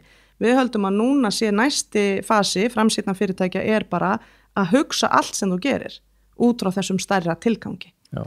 Og við tölum ótrúlega mikið þetta og þetta hefur reyndar verið, alla mína tíð hefur þetta verið mín ástríða að maður finnir sinn tilgang sem einstaklingur og eldi þann tilgang í lífinu og þá endar maður alltaf á góðum stað og þar með talað fjárhagslega og þetta mín skoðun og hefur alltaf verið fyrir góð fyrirtæki að þú þarft að hafa eitthvað skýran tilgang að sinna einhverju sem æðra heldur en fjárhagslegur arður en ef þú gerir það vel þá skilar fjárhagslegur arður sér að minnstakosti til lengri tíma en kannski ekki eins til skamstíma eins og markaðurinn stundum kallar á því að það auðvitað hægt að skila fjárhagslegum hagnaði til skemmri tíma með því að gera hluti kannski á óábyrgari máta og það kostar oft meira að gera þá vel til lengri tíma en það eina sjálfbæra leiðin að mínum að þetta bæði í eigin lífi en líka í lífi fyrirtækja. Mér svolítið cool með hann, bara ef við tökum þetta með Richard Branson í þessu hlutverki. Já. Þetta maður sem að hagnaðist rosalega. Já. Bara náði, hann hefur örugglega farið út í lífið með það markmið að, ég ætla ekki að segja að það hefur bara hans eina markmið að eignast pening en það hefur augljóslega verið, hann góður í viðskiptum og hann nær að eignast hellingapening og hann á þessa eyju og allt þetta og eftir hann búin að díla við öll þau vandamál sem tengjast peningum þá ákveður hann að fara út í loftslagsmálin og byrja þá að einbeita sér að svona samfélagslegri ábyrgð eftir hann komin á þann stað sem svo virðist að mörgum langar að komast á sem þýðir að vera bara fjárhagslega öruggur. Já. Það það sem ég segi svolítið, það auðvitað forsenda þess að geta hugsað, hvað ég segja, á einhverju stærra samhengi að þú þurfir ekki að hafa áhyggjur af því sem þú verður að sjá fyrir sjálfan þig eða fyrir þitt fyrirtæki. En ég veit ekki hvort að það sé rétt, ég veit að Richard einn mesti frumkvöðl sem að allavega ég hef nokkuð tímann kynnst eða lesið og hann hefur stofnað yfir 200 fyrirtæki en í dag er fólk sem rekur flest þessi fyrirtæki fyrir hann og áhuga mál hans eru tvennt, það alveg skýrt þegar þú tala við Richard hvað hann hefur áhuga á, að láta gott að sér leiða, sem eru eins og verkefni sem ég í og þess vegna gefur hann mér heilmikla athygli og stuðning í því sem við erum að gera og hefur verið virkilega ánægilegt. Ég var ekkert alveg viss þegar ég tók þetta starf hvort hann meinti þetta. Bara sama spurning og þú spurðir á þann. Er þetta í alvöru eða er hann bara eitthvað svona að reyna að sýnast gera eitthvað? Já. Hitt verkefni sem hann hefur áhuga og ég get minna að tala er að koma fólki út í game og ég hélt til dæmis fyrst að ástæðan fyrir því væri að hann væri eins og Jeff Bezos sem stofnaði Amazon að reyna sem að Jeff Bezos mjög upptekinn núna af einu fyrirtækinu sinu sem að ég held að heiti Blue Planet sem að í rauninni geimferðir og þeir verðast ansi margir svona árangursríki frumkvölar vera að horfa þangað og ég held að Richard væri kannski að hugsa þetta á svipuðum hætti og ég veit að Jeff að gera því hann svolítið búin að gefast upp á að það verði framtíð á þessari plánetu og allar þess vegna að fara til annarar plánetu. Þannig les ég í línurnar þegar Jeff útskýrir sín en þegar ég spurði Richard út í þetta þá sagði ég af hverju viltu fara með fólk út í game? Hvað Hann sagði Halla þegar ég sá í fyrsta skipti móður jörð úr fjarlægð, þá vissi ég þurfti að gera eitthvað. Að bara, þetta svo fallegt og það þurfa bara allir að sjá þetta til þess að átta sig á að það þessi jörð sem við eigum. Það engin önnur pláneta sem við eigum að manna en við eigum að horfa á þessa eigi úr fjarlægð og sjá hvað þetta fallegt og við eigum að axla ábyrgð á henni. Þannig að það svar var nú til þess að ég tók ákvörðun að vilja vinna með honum, en það sem ég held að einkenni Richard aldrei, þrátt fyrir að hann hafi verið djarfur frumkvöðl og hann tók brjálæðislega miklar áhættur og hann gerði fullt af þessum áhættu atriðum sínum til þess að draga athygli af fyrirtækjunum svo að þau gengju og hann svona, hann náttúrulega ekki líkur neinum öðrum sem að ég nokkuð tíðan kynst og líklega fer í bækursöguna sem ykkur mesti frumkvöðl allavega þessa tíma heimsins, hann hefur alltaf verið svona ofboðslegur mannvinur. Þannig að hvort hann var með loftslagsmálin í fararbroddi held ég hafi meira snúist hvar við höfum verið sem samfélag að loftslagsmálin voru bara ekki orðin þetta, eða við allavega vissum ekki eða sáum ekki hvað þau voru orðin brýn en hann hefur verið baráttumaður fyrir mannréttindi og að allir fái notið sín og allir sem að vinna hjá Virgin fyrirtækjunum eru hluta fjölskyldunni hans og hann hugsar einlæglega þannig og ég hef kynst því að eigin raun við vorum núna á eigin hans að því ég á með stjórnarfund sem var haldinn þar og þegar maðurinn minn átti afmæli og ég hafði verið svo upptekinn að undirbúa stjórnarfundin núna í júlí að ég hafði ekki haft tíma til þess að gefa hann eina gjöf og ég spurði Richard hvort hann var ekki til að spila við hann tennis, ég vissi að ég gæti líklega ekki gefið manninu mínum neina meiri gjöf heldur en að fá að spila leik við Richard Branson sem að hann fekk í afmælisgjöf og svo áritaða bók sem hann skrifaði svo fallegi en það hann bara góður maður og hann vill gera vel við fólk og hann má eiginlega ekkert aumt sjá þannig að hann hefur staðið upp og barist fyrir þegar að það verið að berja á réttundum samkynhneigðra eða núna bara í dag var hann að tilkynna að hann með fjárfestingasjóð og svona í rauninni sér arm innan Virgin Group sem styður við frumkvöla og hann var að tilkynna í dag, kannski hefði einhver áhrif á þetta, að hann ætlar að tryggja að það verði 50% konur og karlar hérðan í frá vegna þess að hann búin að skoða tölurnar og veit að þetta 1-3% af fjármagnir að fara til fyrirtækja kvenna og hann sem mikli frumkvöld sér að framtíða frumkvöldar verði ekki síður konur og hann ætlar bara verið í farabrót en hún finnst þetta líka bara ránt. Hún finnst bara ránt að góðar hugmyndir kvenna fá ekki framgang eða aðganga fjármagni. Þannig að hann tekur og hefur alla tíð í sínum verkefni tekið oft svona einhver mál fyrir og loftslagsmálin orðin svona stór hluti af hans svona ástríðum vegna þess að hann sér bara alveg að það engin framtíð fyrir neitt fyrirtæki eða neitt okkar eða fyrir barnabörnin hans ef við gerum þetta ekki. Þess vegna finnst mér að hún til bóta og þegar ég segi þetta mitt hérna með að hann svona leysti peningavandamálin sín, hann varði ríkur þá finnst mér ekki vera að meina neikvætt að hérna hvort hann sé svona að reyna að byggjast fyrirgefnir af því sem hann hefur gert en eins og þess mér meira bara svona hann komst þangað á þannig eftirsóknar á stað og hann að taka þessar ákvarðanir. Algjörlega. Það hlýtur eitthvað að vera til í því. Og ég alveg sammála og ég reynda þeirra skoðunar að mér finnst alltaf mjög skrítið þegar fólk komið á þennan stað ef það ekki að nota þessa góðu lukku til þess að láta gott á sig liða. Ég furða mig orðið miklu meira yfir því. Ef þú ert í þeirri stöðu að geta látið gott að þig liða, það líklega ekkert sem veldur meiri ánægju eða svona fullnægju í lífinu. Þannig að ég á erfitt með að skilja þá sem eru mótiveraðir eingöngu af því að hagnast verða efnaðri eftir og kemst á ákveðin stað þar sem ég held að við þurfum öll þörf fyrir að vera ekki með fjárhagslegar áhyggjur af því að geta séð sig og sína. Þú varst að tala eins mikilvægi einstaklingsins að finna sinn tilgang og eitthvað svona til að stefnað. Já. Hvernig byrjar þetta hjá þér? Út af að þú ert núna að vinna í The B-Team út í New York. Ansi stór staða fyrir einn einstakling að vera í. Já. En þú, svo sem hefur engan svona æskan þín var ekkert endilega að bera þess merki að þetta var eitthvað framtíðastarf fyrir þig. Ég heyrði að þú hafi til dæmis bara verið mjög feiminn og og þú talar að sjálfa að þú hafi bara verið að kasta upp fyrir einhverja píanótónleika úr stressi og Veistu það? Já, það svona stemdi ekki beint í þetta. Nei, ég var mjög hlédrægur. Ég var athafnasamur krakki en ég var mjög feiminn.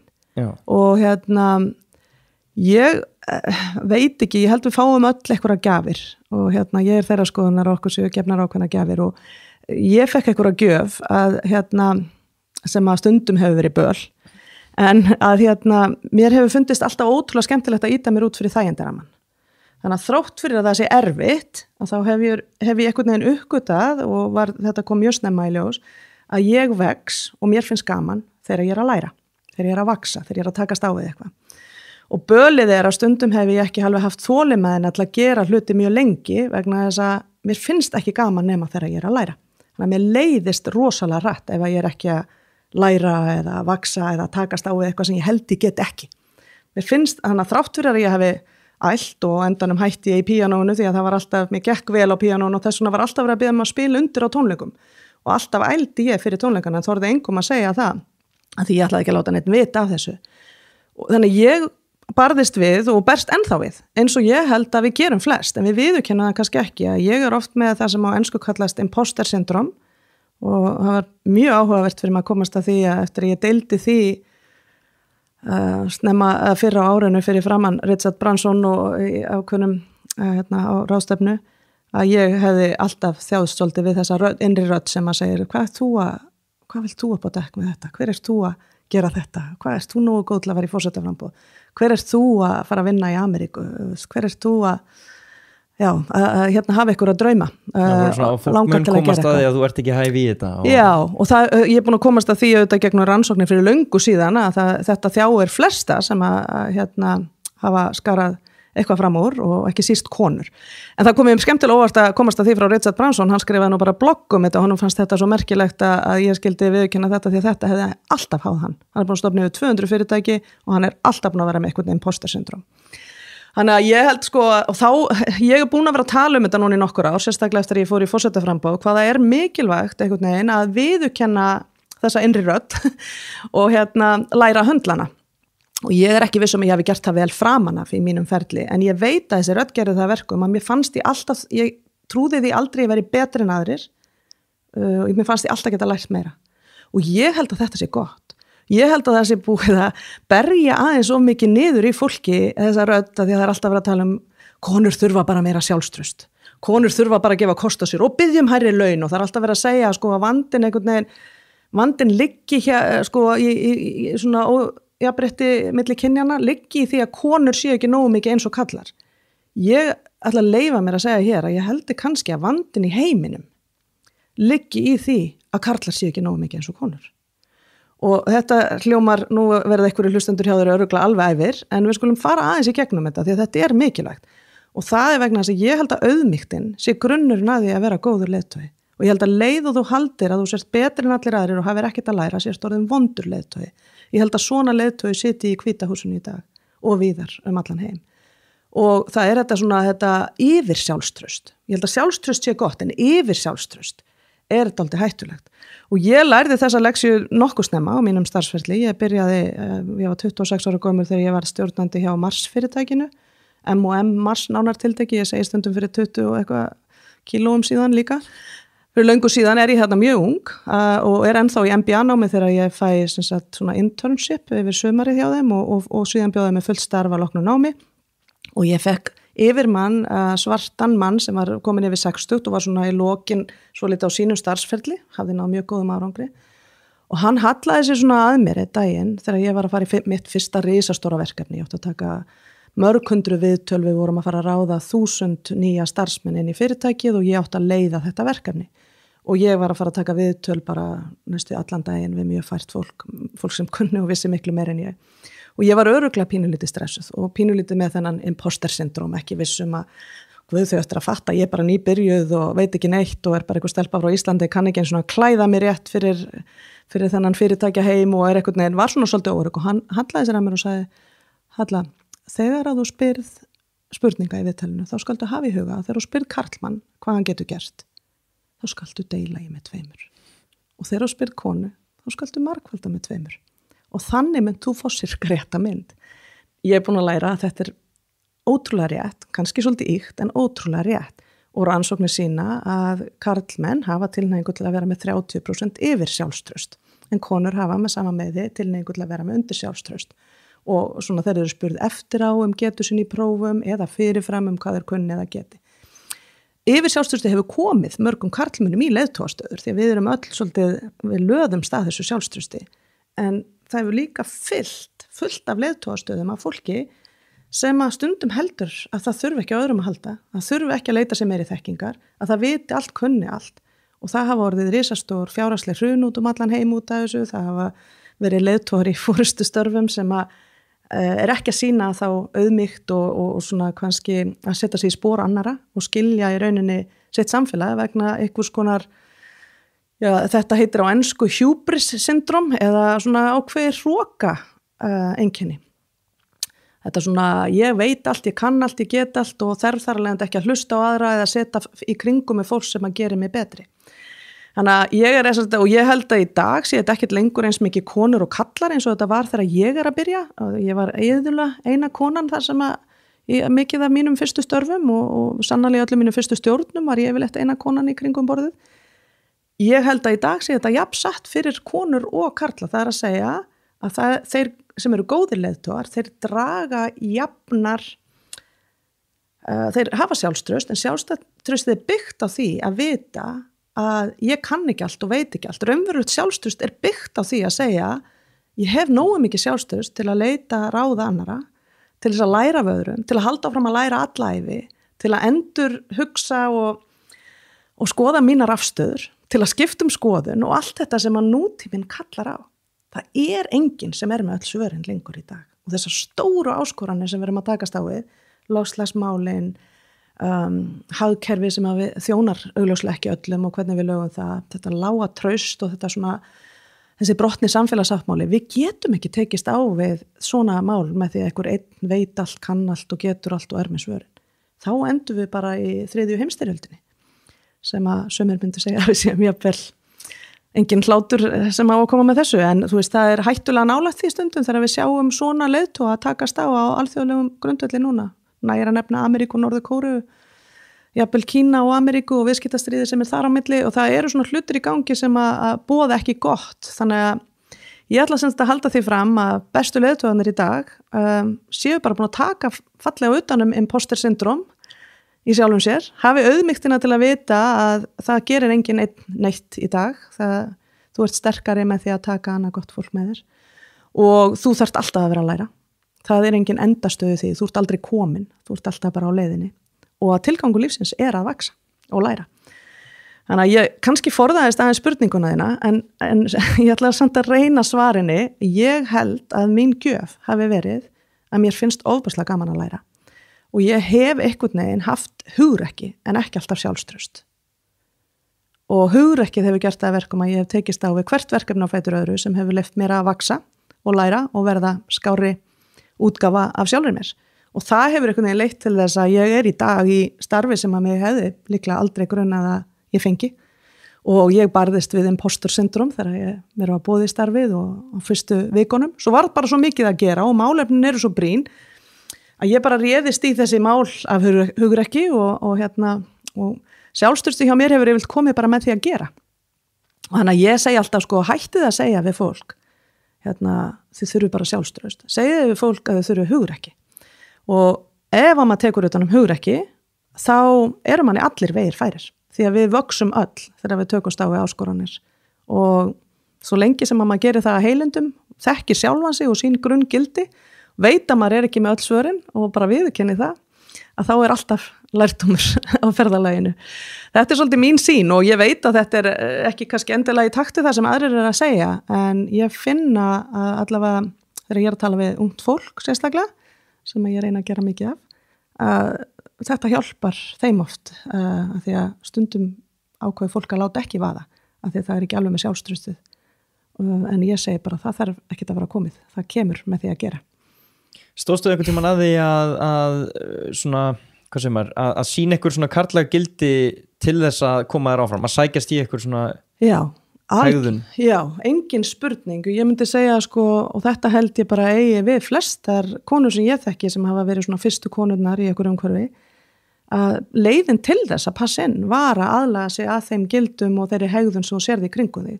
Og ég er ekki viss að ég hafi gert það í upphafi meðvitað. Ég held bara að ég með tiltölulega góða aðlögunarhæfni og ég tek upp það sem ég sé í kringum mig og ég á tiltölulega auðvelt með að lesa í aðstæður og sjá hvað virkar.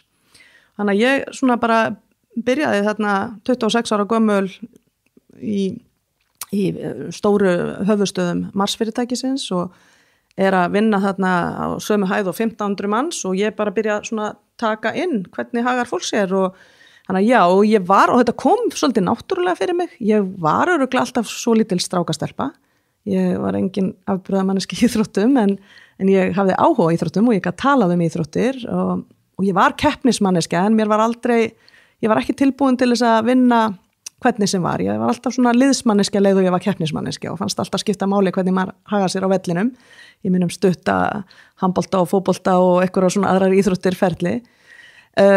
Ég borgaði fyrir háskólanámi mitt með því að vera framkvæmdastjóri fyrir fótboltaliði í Alabama í Bandaríkjunum og ég áttaði mig eiginlega ekki á því fyrir en ég kom þangað, hvað það var skrítið að kona skildi vera framkvæmdastjóri fyrir kalla fótboltalið. Það var rosa, en ég fattaði það ekki, ég var bara að gera þetta því að foreldrar mínir voru ekki að fara að borga fyrir námi í Bandaríkjunum og ég vildi fara þangað og ég var bara að finna einhverja leið og það var laus staða og það var þetta fyrir internetið þannig að ég var að finna þetta allt í einhverjum bókum og ég sótt og þetta var ótrúlegt ævintýri en ég fattaði ekki fyrir ég kom þangað hvað svona kynjamyndirnar voru sterkar í Ameríku og þetta var til dæmis ekki starf sem að stelpa átt að gera en ég bjó að því að hafa alist upp á Íslandi þar sem konur höfðu bara rutt veginn fyrir mig, ég stóð á öxlunum á frábærum konunum sem fóru í frí á kvennafrídaginn sem var afmælisdagur mömmu minnar þegar ég var 7 ára gömul og ég sá bara konur geta breytt heiminum og geta storka viðteknum venjum og hvernig samfélagið er. Ég ólst upp þegar Vigdís var forseti og þá sannan leiðtoga, setja mál á dagskrá og vera leiðtogi í taktu það sem ég trú að góðu leiðtogi sé. Hún setti mál á dagskrá, setti málefni umhverfisins á dagskrá, setti málefni jafnréttis og málefni samskipta á milli þjóða í gegnum tungumál og hún svona var leiðtogi sem að talaði til mín. Þannig að ég held að ef að ég hef náð einhverjum árangri að brjóta niður einhverja múra þá gerði ég að hluta til kannski vegna þess að ég aðlagaðist að ég var kona stundum í karla heimi og hagaði mér með slíkum hætti, örugglega þangað til að maður þroskaðist aðeins og eignaðist börn sjálf, eignaðist strák og stelpu. Að hluta til vegna þess að ég stóð á öxlunum á ótrúlegum konum, íslenskum konum og körlum sem studdu þær til dáða í að umbreyta þessu samfélagi og fyrir það verði ég ævinlega þakklátt. Það hafa ekki verið þessar brjálæðislega sterku kynjamyndir hér sem að gera það verkum að konur eigi ekki að geta elt drauma sína eða kallar eigi ekki að geta verið pappar. Okkur hefur borið lán til þess að segja að á þessu landi skipti allir máli og konur og karlar eigi að fá að blómstra bæði í vinnu og heima hjá sér og þú megir gera það, en þetta var ekki umhverfi sem ég fór inn í Alabama á sínum tíma, það get ég sagt þér. Og fannst þér eins og þú þurftir að venja þig af einhverjum svona aðlögunar og þetta hljómar eins og þetta gæti líka verið smá böl, að vera svona góð í því að aðlega hvort þú nær þá ekki að búa til eitthvað svona fastan persónuleika? Já, ég held að frábær spurning og ég held að það sé nefnilega þannig og minn stóri lærdómur held ég að hafi verið og sé og haldi áfram að vera, að þeim nær sem að þú kemst að vera einlæglega þú sjálfur, að hlusta á þína innri rödd og nota það sem áttavitan í þínu lífi, þeim meiri árangri nærðu. En staðreyndin er að flest okkar förum ekkert í þá vinnu. Þetta er ekki hluti af skólakerfinu, við erum ekki öll svo heppin að fá lífsreynslur eða mentora eða þá hjálp að finna út úr þessu. Ég held að við séum að verða betri í þessu, ég held að skólakerfið sé aðeins meira að taka þetta inn en ég komst að því eða frekar svona snemma í mínum ferli sem betur fyrir að gildi skipta alveg ótrúlega miklu máli og ég lærði það eða að Mars-fjölskyldunni og svo að fara að vinna hjá Pepsi seinna sem þá var Mars var á þessum tíma þegar ég vann hjá þeim næststæðsta einkafyrirtæki í heimi og Pepsi var stæðsta skráða fyrirtæki í heimi. Þannig að ég fór og vann hjá 2 rosastórum fyrirtækjum snemma og ég lærði hjá Mars fyrirtækinu og þarna var fjölskylda sem hafði byggt fyrirtæki upp á mjög sterkum gildum sem voru auðvitað þeirra persónulegu gildi og það gerði þetta fyrirtæki algjörlega einstakt og ég lærði ótrúlega margt að því sem ég vissi samt ekki fyrir eftir á hversu verðmætt var. Því það var eftir á sem ég fór að vinna hjá Pepsi sem var líka frábært fyrirtæki og frábær reynsla en ekki með næstu því einn svona sterk grunngildi. Og þar var áherslana því að þetta var skráð fyrirtæki á markað alltaf svo mikil bara elta fjárhagslegan hagnað. Þannig að ég byrjaði eiginlega að læra gildi og mikilvægi þess í fyrirtækjasamhengi. En auðvitað ég vann mikið, ég var mannustjóri til dæmis lengi og ég vann mikið með fólki og vann með fólki sem var að brenna út og ég vann með fólki sem var að ná frábærum árangur og ég vann með fólki sem var að ströggla og ég vann með örfáum konum því að það voru svo fáar konur sem hefðu komist í æðstu stöður og ég fekk einu sinni það verkefni að tala við allar þær sem hefðu komist í æðstu stöðurnar og reyna að skilja af hverju væri við með þetta vandamála að konur kæmist ekki til valda hjá Mars-fyrirtækinu. Þannig ég var alltaf að læra og ég komst að því þar alveg að ég var svona upp úr 30 þegar ég byrjaði eignaðist mín 2 börn að stelpu og strák, Auðínu og Tómas Bjart og þau bara eru það besta sem ég hef gert. Það er ekkert sem ég hef gert sem er mikilvægur en að reyna að vera þeim fyrirmynd og eitthvað stóð og stytta í að finna út úr því hvernig þau ætla að fara í gegnum líf sitt, hvaða gildi þau ætla að hafa að leiðarljósi. Að ég fór sjálf að vinna mína vinnu. Ég fór sjálf að hanna mitt líf. Þannig að fram að því og lengi eftir það, því þetta er langt ferðalag að átta sig á sínum innri áttavita, að þá eldi ég svolítið það sem fólk taldi að ég ætti að gera. Ég var alltaf sótt í öll störf. Ég settist aldrei niður og sagði hvernig vil ég hafa lífið mitt. Og í rauninni, ég hef nú ekki viðurkennt þetta fyrir marga, og kannski engan nema fjölskylduna, að ég held að forsetaframboðið hafi verið svona úrslita stundin fyrir mig í að þora, ég varð ekki forseti, en ég varð forseti í eigin lífi. Já. Og það er kannski minn stóri lærdómur, að verða forseti í eigin lífi. Og hvað þýðir það? Það þýðir að vita alveg hver gildin manns eru og hver tilgangur manns hérna er og þora að fara á eftir því. Því ég hef alltaf verið frekar hugrökk, en það hugrakasta sem ég hef gert hingað til var að gefa kost á mér í forsetaframboði. Mér langaði ekki að gera það. Ég var með ótrúlega miklar innri úrtöluraddir. Ég gerði það fyrir eitthvað stærri og æðri tilgang sem að svona knúði mig áfram. Mér fannst þurfa rödd fyrir næstu kynslóðir, mér fannst þurfa rödd fyrir gildi í samfélaginu og mér fannst mikilvægt að það væri sterk rödd konu í umræðunum framtíðina á Íslandi á þessum tíma. Það voru einhverju svona og það var skorað á mig af ungu fólki sem að ég hef verið að segja, herðu, ekki sitja og bíða eftir eitthvað lagi heiminn fyrir þig. Vertu breytingin sem þú vilt sjá. Og mér fannst ég bara ekki geta farið aftur út og haldið aðra ræðu þetta þegar ég ætlaði að skorast undan þegar það var skorað á mig. Það var eitthvað svo innantóm tunna að gera það. Þannig að ég fer hérna í mjög hikandi, alveg fulla efasemdi. Ég vaknaði upp morgunum og ætlaði að hætta við, og ég gerði það svo mörgusunum á þessum mánuðum sem að ég er að fara í gegnum hvort ég ætla að gefa kost á mér. Og ástæðan fyrir því að þetta var svo stórt er ekki út af embættinu. Ástæðan er að þetta er í fyrsta skipti í mínu lífi sem ég gaf fyllilega kost á mér. Og ég gerði það ekki í byrjun, en það gerðist þegar sem að ég opnaði mig og einlægilega hver ég er og fyrir hvað ég stend. Því að fram að því hafði ég alltaf allavega upp á ákvönumarki tekið þátt eins og við gerum öll í einhverjum hefðum og venjum hvernig þú átt að vera og hvað þú átt að gera og hvað aðrir sjá í þér en ekki einhvern veginn alla leið leyft minni rödd og mínum gildum að koma fram. Og fyrst í forsetaframboðinu gerði ég það líka. Ég leitaði ráða annara og hélt að allir myndu vita meira það hvernig maður ætti að fara í forsetaframboð heldur en ég. Og mér minnist að ég hitti Almannatengil, frægan, leitaði ráða, spurði áður en ég tók ákvörðun og á ég að gera þetta og hann sagði ekki að ég varst þína hæfileika, þeir eru örugglega heilmiklir og það kann vel að vera að þú sért sérstaklega vel til þess fallin að fara í þetta starf en þú munt aldrei fá meir en 7-10% atkvæða. Það er algjörlega ef allt gengur upp. Af því að þú ert ekki þjóðþekkt manneskja, þú ert ekki með eitthvað flokk á bak við þig, ekki með einhverja fjárhagslega burði til þess að þá bæta fyrir það með sjónvarpsauglýsingum eða einhverju öðru, þannig að þetta bara of erfitt og þetta var örugglega rétt hjá honum og það kom heldur betur á daginn.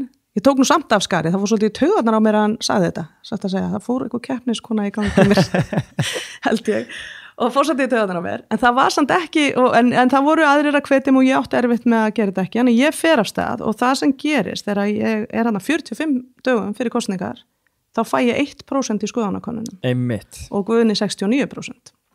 Þannig að allir, líka þeir sem elskuðu mig og elska mig, spurðu hvort ég ætlaði ekki að hætta.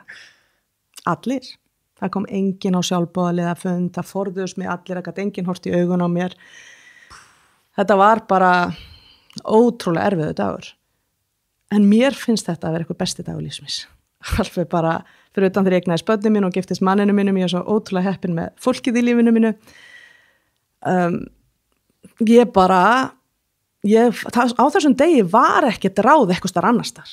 Það var ekkert þarna fyrir utan eitthvað sem vissi hvernig ég átti að gera þetta því ég var búin að leita að þeim og það var ekki að fara að koma neitt svar annars staðar en hér. Eina sem að gat komið fram þennan dag var bara hver er ég og fyrir hvað stend ég og hvers vegna er ég að þessu. Og það er eitthvað miklu stærri en minn hégómi eða mitt ego sem að knýr mig til þess að gera þetta því að egóinu mínu langaði raunin ekki þetta því að þetta vissi egóið mitt alveg að ég var ólíklegur sigurvegari. Það var ekki eins og ég hefði setið heim og haldið að ég myndi vinna þetta. En það voru bara stærri ástæður. Og ég einhvern veginn á þessum degi sest virkilega niður með sjálfur mér, fer aftur í gildin sem að ég hefði útskýrt fyrir öllum þegar ég teka þessa ákvörðun og ég ætlaði í 4G framboð og það var átt að vera gleði, átt að vera gaman, átt að vera gagnsæi og ég ætlaði að gera þetta til að gera gagn. Þetta snerist ekki um mig, ég taldi mig geta gert gagn og staði fyrir hluti sem ég hafði unnið ötult alla daga frá fjárhagsrunninu, þjóðfundinum og þeim gildum sem þjóðin valdi sér þá og það var eitthvað þarna sem að var og svo síðasta gildi var girl power en það segja mér fannst skipta máli að vera fyrirmynd fyrir það sem að ég er mjög og hef verið alla tíð og mun alltaf halda áfram að vera hvatamanneski fyrir að ekki bara konur og stelpur gefi kost á sér heldur að þær þora að gera það út frá sínu gildismati og hverjar þær eru. Þannig að þennan dag bara varði ég að mæta sjálfur í mér. Það var erfiður fundur, mörguleiti, krefjandi, en ég varð viss þennan dag að ég ætlaði forsetaframboð. Og þennan dag ákvað ég að gefa kost á mér. Þannig að 45 dagarnir eftir þetta voru algjörstu ævintýri og óttinn einhvern veginn fór. Þannig að bara kláraðist á 1% deginum.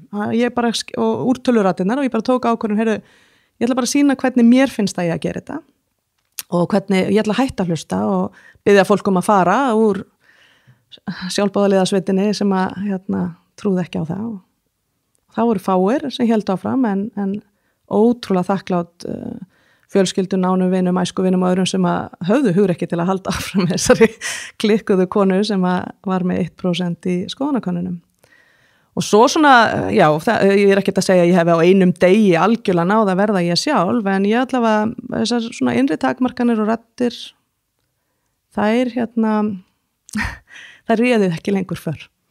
Og ég varð ofan á og gaf fullan kost á mér og það auðvitað krefjandi vegna þess að það engin annar þegar þú ert í framboð, þú ert varan og ég trú ekki einu sinni á þá hugsun vegna þess að ég sagði alltaf til dæmis á öllum fundum við erum í framboði, þú veist að því mér fannst bara erfitt að ég væri í framboði mínar hugmyndur forystu ekkert að það sé einhver einmanneska sem kann allt og veit allt og getur allt en ég var varan í þessu framboði og þar alveg var erfitt að vera leiðtoginn sem mér miklu eðlilegra að vera en ég var svona, já, þennan dag hugsaði ég, þetta ég og þetta stendur og fellur með mér. Það engin annar að fara að koma með eitthvað svör sem að ég held að eitthvað annar viti.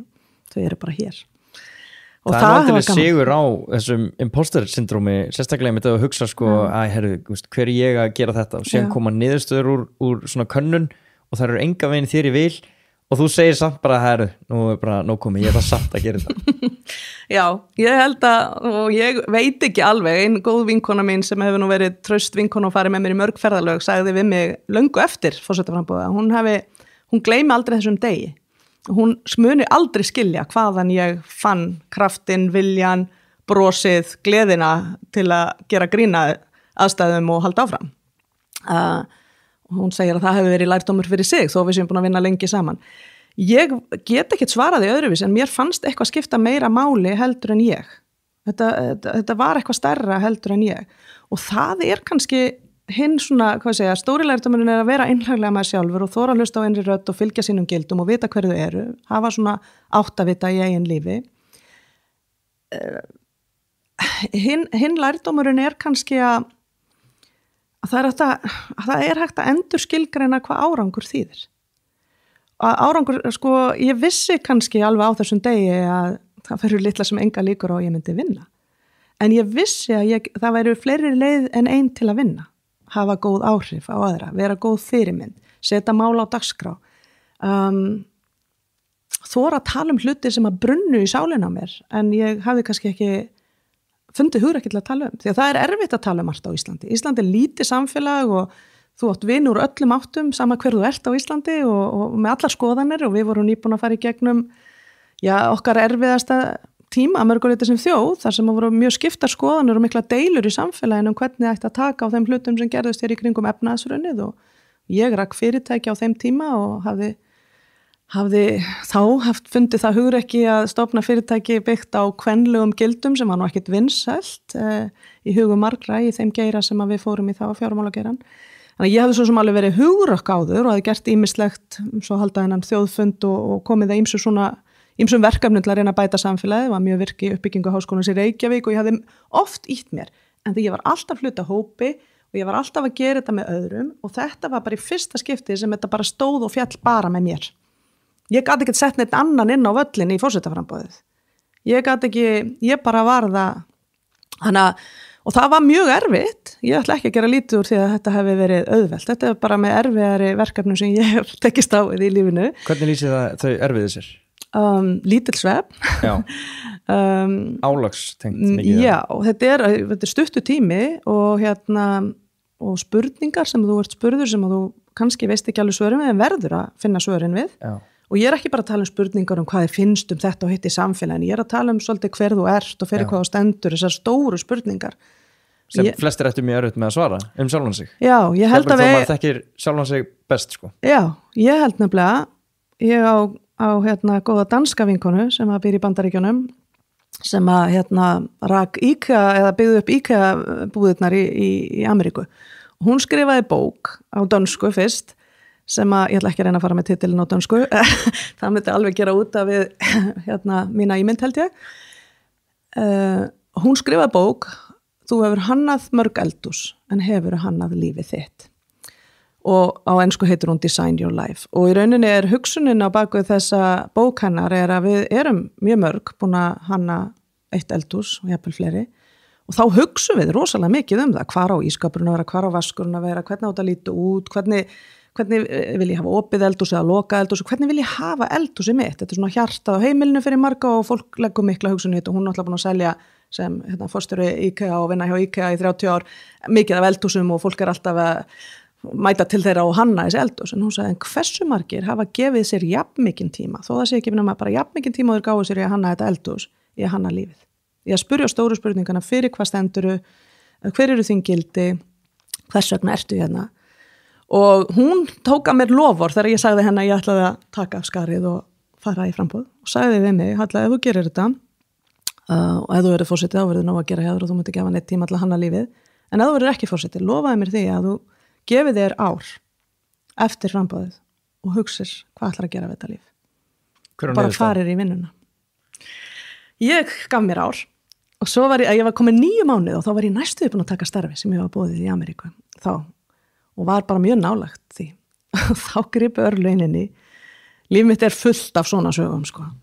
Og ég öklabraut mig svo illa að ég endaði í aðgerð með 13 skrúfur, 2 plötur og 44 spor í hægri ökla og bara af fótunum í 8 vikur mátti ekki stíga í og ég fór í hjólastóli viðtalið í Ameríku. Ég svona ákveðin, sko, en þarna voru örlögin að grípa inn í að ég ætlaði að svíkja árið sem ég var búin að lofa sjálfur mér og 9 mánuði liðnir og þá grípa bara örlögin inn í og gáfu mér auka mánuði til þess að klára þetta. Og það var bara á þeim tíma sem að ég virkilega náði að skýra mína sýn, skrifa niður mjög skýrt, margar útgáfur og var lengi að þessu og leitaði til margra góðra vina til að fá einleika í þetta, en ég skrifa alveg skýrt niður hver ég held að tilgangur minn þessari jarðvist væri, hvað það sem ég ætlaði að gera og hver mín gildi væru og ákvað að segja nei við öllu sem ég var beðin að gera sem passaði þessu ekki. Og það var ansi margt sem ég var beðin að gera, því að eftir forsetaframboði voru margir stjórnmálaflokkar sem höfðu áhuga á að ég kemi og gerði ýmislegt með þeim og svolítið skemmtilegt að ég kom úr mjög mörgum áttum.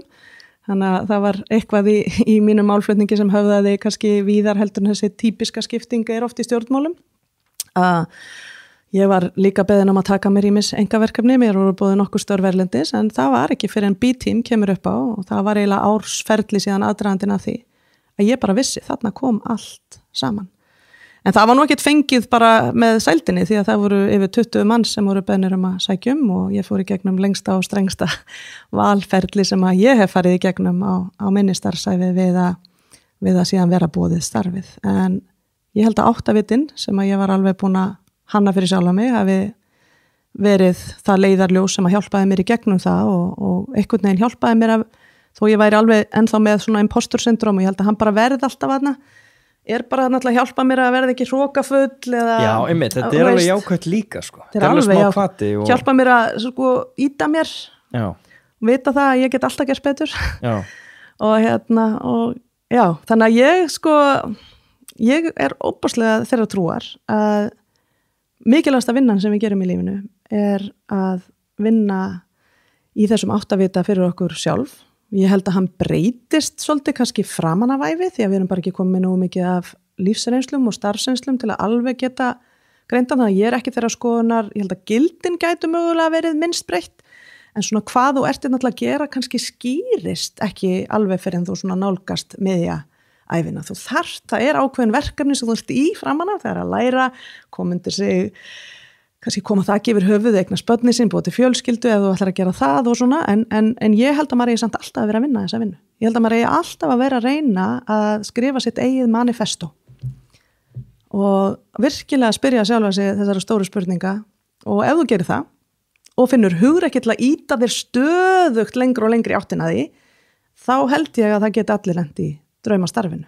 Ég held að ég sé ekkert eitthvað sérstök að hafa lent í þessu starfi, ég held hins vegar að ég hefi gert mjög margt sem gerði það verkum að ég var á réttum stað og réttum tíma til þess að fá þetta ótrúlega spennandi en jafnframt mjög krefjandi starf. Ég held það. Það magnað. Já, ertu ósammála mér? Nei, alls ekki. Mér finnst bara svo falleg vegferð í því einmitt að þú talar í kringum forsetaframboðið og talar hvað þú hafi verið mikill einstaklingur að berskjalda þig þarna og í rauninni biðja fólk að kjósa þig en ekki segja við erum í þessu eða... Ég átti mjög erfitt með það. Já, ég trúi því einmitt að, og þetta er líka eitthvað svona eins og þegar maður horfir, segjum að ég fá okkur bækling og fletti gegnum frambjóðendur, ég átta mig svo lítið á því hvað þetta er mikil berskjöldun út að ég er svo langt frá því að fara í þetta sjálfur. Það er svo margir sem hafa ekki hugmyndum hvað þú varst að gera bara sem einstaklingur og hvað þú þurftir að díla við mikil erfiði sem að komu einfallega bara frá sjálfu þér. Bara eitthvað svona rödd í hausnum. Já. Og ég held að það gefi engin kost á sér án þess eða ef þú gefur kost á þér án þess þá er ég ekki vissum og sért góðu kandidat. Ef þú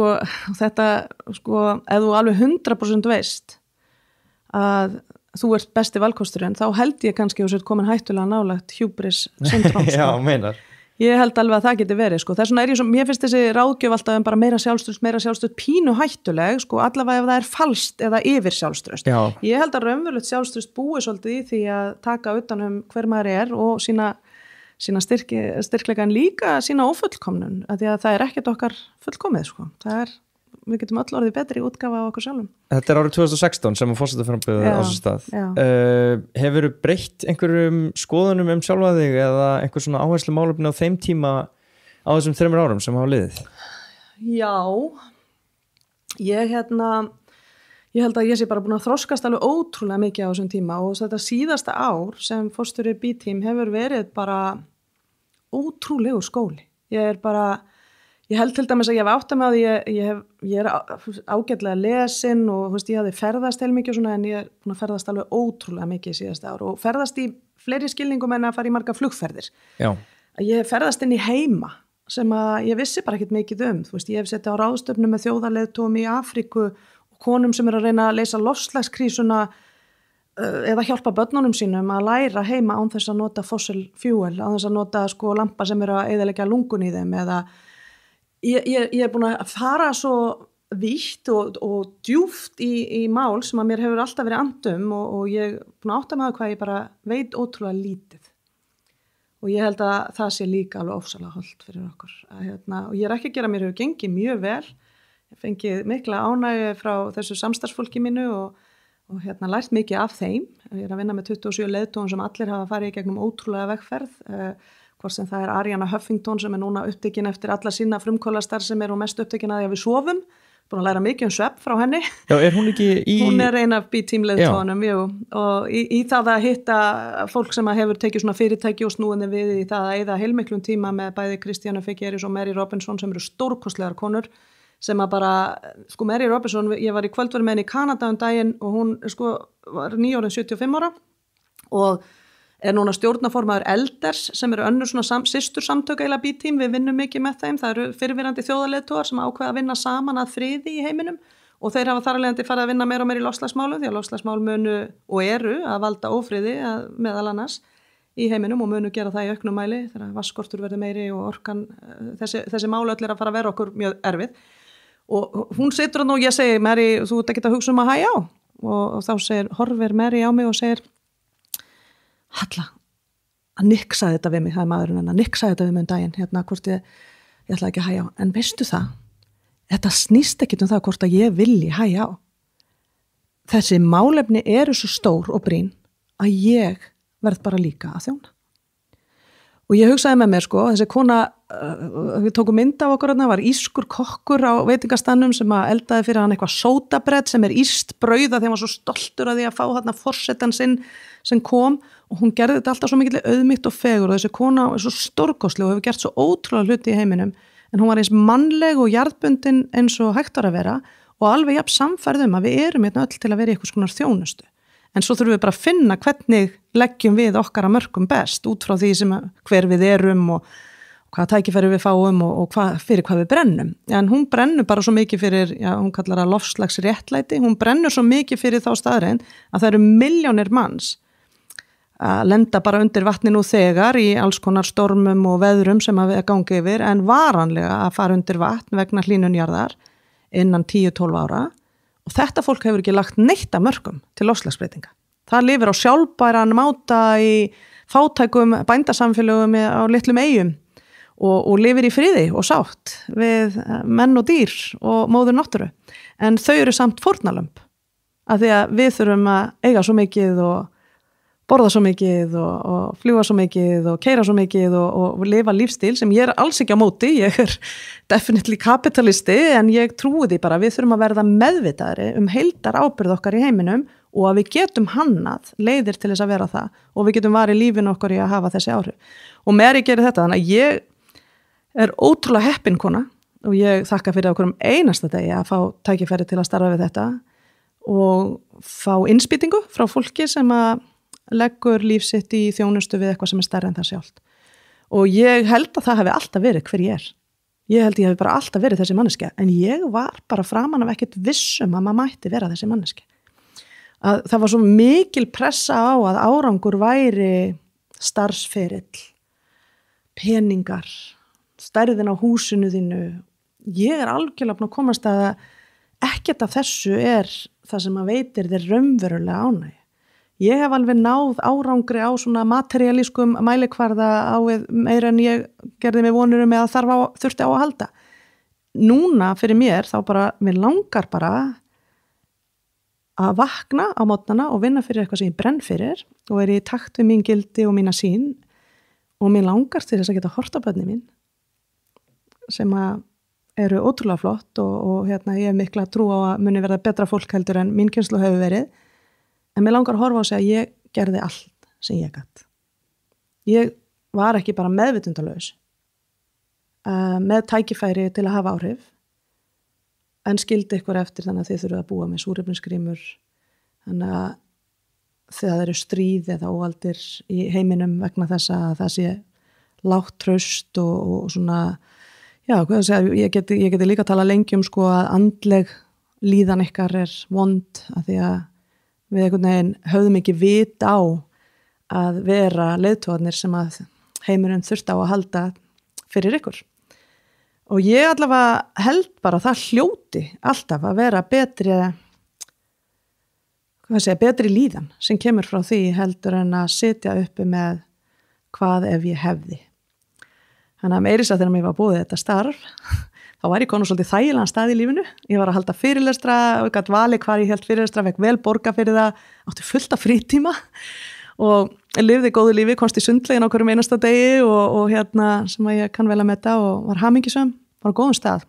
Líka þegar ég fór í forsetaframboði. Ég var alls ekkert viss að ég vildi pikka upp og flytta til New York og heilmiklar flækjur í kringum svona ákvörðun og en ég hugsaði bara svolítið eins og þegar að skora á mig nema ég á fljótari núna, þetta starf var einhvern veginn svo borleggjandi fyrir mig, að ég var mjög fljót að segja hvernig getur maður sagt nei þegar maður beðinn að koma til starfa fyrir eitthvað sem passa manni svona vel, alveg bara eins og sniðið út úr mínu manifesto og heimurinn þarf svona mikið á að halda. Þannig að ég líti á það bara, ég í þjónustöðni í eitthvað tíma, þetta er ekki æviverkefni, ég get ekki ferðast 50% af tímanum í það sem eftir ævinar, ég held að það sé ekki einu svona skynsamlegt, þetta er krefjandi, en þetta ævintýri og ég ætla að njóta hver einustu stundar í þessu ævintýri. Já, mér finnst nefnilega einmitt eins og þú tala eða svona kannski líka rauðu þráðurinn í þessum loftslagsmálum og öllu því er kannski eins og hvert þessi þróun að fara og ég elst einhvern veginn uppi það bara þú veist, það var svona svolítið hröð þróun eins og bara til dæmis með snjallsímanum sko. Mér fannst þetta svo mikil snill þegar þetta var að koma út og þú veist, ég horfði á Apple útsendingarna live þegar Steve Jobs var að kynna nýja iPodin og iPhonein og allt saman og mér fannst þetta bara, þú veist, bara þetta leiðin, bara beint upp, búið til nýrri og betri tækni sem að sjálfsögðu mjög jákvætt, myndi ég að segja. En síðan svona fattaði ég ekki, ég held einhvern veginn að það væri meiri ábyrgð í gangi hjá þessum stjórnendum, hvað varðar eins og til dæmis ef við horfum á þróun í samfélagsmiðlum, maður bara svona snild, bara búið til samfélagsmiðla og tengi fólk og allt saman og geggjað og síðan bara svona, en þú ert að eyða 5 klukkutímum á dag í símanum.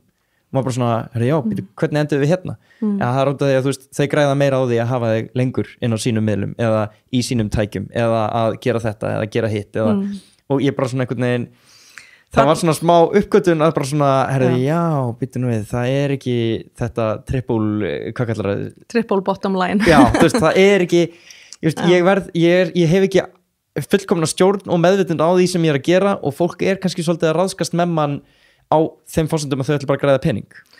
Ég þarna kemur svo nálægt einhverju sem að ég brenn svo mikið fyrir núna að og það er það sem að ég myndi kalla, mér þykir alltaf leiðilegt að tala ekki góða íslensku en ég ætla að segja það á ensku fyrst og svo reyna að segja það á íslensku.